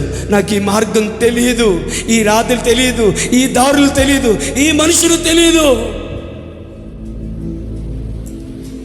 ఈ విధానం నాకు తెలీదు, నేనెప్పుడు ఏ బరువు మొయ్యలేదు, నా మీద ఎవరు కూర్చోలేదు, ఈ సేవ నాకు తెలియదు, ఈ వీధులు నాకు తెలియదు, ఈ మనుషులు నాకు తెలియదు. ఒకవేళ ఆ గాడిద పాట ఇదైతే ఆ గాడిద ఏమంటో తెలుసా? ఈ వీధులు నాకు తెలియదు, ఈ మనుషులు నాకు తెలియదు, ఈ బరువు నాకు తెలియదు, ఈ భారం నాకు తెలియదు, ఈ సేవ నాకు తెలియదు, కానీ నా మీద కూర్చున్నది ఎవరో మాత్రం నాకు తెలుసు. నా మీద కూర్చున్నది ఎవరో నాకు తెలుసు. నా మీద కూర్చున్నది ఎవరో తెలుసు. నాకేం జరగబోతుందో తెలుసు. ఎవరి కొరకు నేను కట్టబడ్డాను, ఆయన కొరకు నేను విడుదల పొందాను. ఈరోజు ఎవరి కొరకు నేను భద్రాలుగా ఉన్నాను, ఆయన ఇప్పుడు నా మీద కూర్చున్నాడు. నే ముందెన్నడూ వెళ్ళని తెలియని మార్గము నాకు ఎదురాయనే, సాగిపో నా సన్నిధి తోడుగా వచ్చునని నీ వాగ్దానమే నన్ను బలపరచేనే, పరిశుద్ధాత్ముని ద్వారా నడిపించేనే. స్తుతి పాడుచు నిన్నే ఘనపరచుచు ఆరాధించేద నీలో జీవించుచు. నేను ఎప్పుడు ముందు వెళ్ళలేదు, ఆ మార్గం నాకు తెలియదు, ఆ మనుషులు నాకు తెలియదు. నేను మునిపెన్నుడు ఏ బరువుని నేను మోయలేదు, నా మీద ఎవరు కూర్చోలేదు. కానీ నాకు తెలుసు నా జీవితం ఆయన కొరకని, ఆయన కొరకు ప్రత్యేకింపబడిన జీవితం అని. అందుకే నా ముందు ఎన్ని గాడిదలు వెళ్ళినా నేను తొందరపడలేదు, ఎన్ని గాడిదలు వెళ్ళినా ఆశపడలేదు. వాళ్ళ దగ్గరికి వెళ్తున్నాం వస్తావా అంటే తలాడించలేదు నేను. ఎందుకంటే నన్ను కట్టిన నా యజమానుడు చెప్పాడు, నువ్వు యేసు కొరకమ్మా, యేసు కొరకు. పాత నిబంధనలో ప్రతి తొలిచూలు నాది అని చెప్పిన దేవుడే, గాడిదైతే నాకు అక్కర్లేదు, దానికి బదులు గొర్రెనివ్వండి, లేకపోతే ఆ గాడిదని అరణ్యంలో తీసుకొని వెళ్ళి మెడ విరిచి చంపేయండి అని చెప్పబడిన ఆ పరిశుద్ధ గ్రంథంలోని ఆ ప్రభువే ఈరోజు నా మీద కూర్చొని ఊరేగుతుంటే దేవుడికి కానుకగా ఇవ్వడానికి కూడా పనికిరాని నా జీవితాన్ని ఆయన పరిచర్యకు వాహనముగా మారిపోతే ఇంతకన్నా భాగ్యం నాకేమి కావాలి, ఇంతకన్నా ఆనందం నాకేం కావాలి, ఇంతకన్నా నా సంతోషం ఏమి కావాలని సాగిపోతుంటే హోసన్నా అని కేకలు వేశారు. స్తోత్రం చేద్దాం. హోసన్నా అని కేకలు వేశారు, వస్త్రాలు తొడిగారు, జయధ్వనులు తొడిగారు, తంబురలు వాయించారు, నాట్యం చేశారు. ఆ గాడిద పిల్ల అనుకుంటుంది, హల్లెలూయా, ఈ ఆనందానికి మూలము, ఈ పొగడ్తలకు మూలము, ఈ మట్టలకు మూలము, ఈ వస్త్రాలకు మూలము నేను కాదు, నా బ్రతుకు కాదు. ఆయన కొరకు నాజీరు చేయబడిన నా జీవితము మీద ఆయన ఆసీనుడయ్యాడు గనక, ఆయన కూర్చున్నాడు గాక, అత్యున్నత సింహాసనం మీద ఆసీనుడైనటువంటి నా ప్రభువే గాడిద పిల్లనైన నా మీద కూర్చున్నాడు గనుక. హల్లెలూయా. ఆ గాడిద నువ్వే అనుకుంటే, ఆ గాడిద పిల్లవు నువ్వే అనుకుంటే, అత్యున్నత సింహాసనం మీద ఆసీనుడైన యేసయ్య అర్పణకు కూడా పనికి రాని ఈ గాడిద పిల్ల మీద నువ్వు కూర్చుంటే, ఊరేగుతానయ్యా నీ కోసం, వెళ్తానయ్యా నీ కోసం, పని చేస్తానయ్యా నీ కోసం. ఆమేన్. చాలా గాడిదలు చచ్చిపోయాయి. ఆ గాడిదకు ఉన్న గొప్పతనం ఏంటంటే, ఆమేన్, హల్లెలూయా, యేసుతో ఉన్న గాడిద, యేసు కొరకు బతికిన గాడిద, యేసును ఊరేగించిన గాడిద. ఆ గాడిద కూడా చచ్చిపోయింది. కానీ ఆ గాడిద కలిగిన సాక్ష్యం ఏంటంటే, నేను సాకల బట్టలు మోసిన గాడిదని కాదు, బిలాము లాంటి దుర్మార్గుడిని మోసిన గాడిదని కాదు, హల్లెలూయా, ఎవడు పడితే వాడిని మోసిన గాడిదని కాదు, యేసు కొరకు ప్రత్యేకింపబడిన గాడిదను నేను. ఆయన కొరకు కట్టుబడ్డాను, ఆయన కొరకు కట్టబడ్డాను, ఆయన కొరకు కట్టుబడ్డాను. చెప్పండి, ఆయన కొరకు కట్టబడ్డాను, ఆయన కొరకు కట్టుబడ్డాను. ఎవరు కట్టేశారమ్మా నిన్ను? ఆయన ప్రేమ నన్ను కట్టేసింది, ఆయన లేఖనాలు నన్ను కట్టేశాయి, ఆయన త్యాగం నన్ను కట్టేసింది, ఆయన ఉద్దేశం నన్ను కట్టేసింది, ఆయన సంకల్పం నన్ను కట్టేసింది, ఆయన ప్రణాళిక నన్ను కట్టేసింది. ఆమేన్. ఆ ప్రణాళికకు, ఆ ఉద్దేశాలకు కట్టబడిన నా జీవితం మీద ఇప్పుడు నా ప్రభు ఊరేగుతున్నాడు. ఆనందమయ సంతోషగానంతో నేను సాగిపోతున్నానని ఎంతమంది చెప్పగలరు? కళ్ళు మూసుకోండి, ప్రార్థన చేసుకుందాం. ఈ మాట కొరకు ఎదురు చూస్తున్నామంటారా? మట్టల ఆదివారం అంటే ఏంటో చెప్పాను. ఆ మట్టలే ఎందుకు చెప్పాను? ఆ మట్టలు పట్టుకున్న మనుషుల గురించి మాట్లాడాను, గాడిద గురించి మాట్లాడాను, గాడిద మీద ఊరేగిన యేసయ్య గురించి మాట్లాడాను. 5 పాయింట్లు విన్నాం కదా. నీ ప్రతిస్పందన ఏమిటి?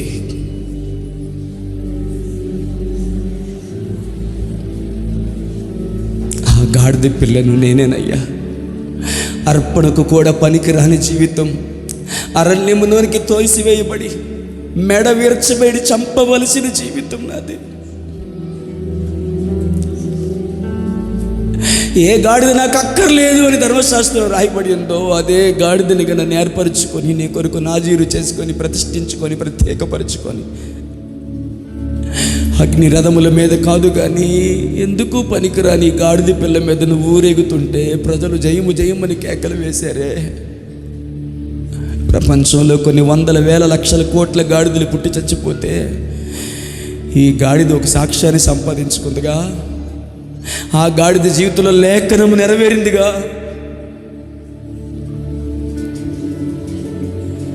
నీ సంగతి ఏమిటి? పరిశుద్ధుడైన తండ్రి, మీరు మాకు ఇచ్చిన వాక్య సందేశాన్ని బట్టి వందనాలు. మాతో మాట్లాడిన విధానం కొరకు వందనాలు. కనికరించండి, సహాయం చేయండి. మేమెప్పుడు మట్టల ఆదివారం చేసుకోకపోయినా ఆత్మీయ మట్టల ఆదివారం మా జీవితంలో అనుదినము జరుగునట్లు కృప దయచేయమని వేడుకుంటున్నాను. ఆ గాడిద ఎలా అయితే కట్టుబడిందో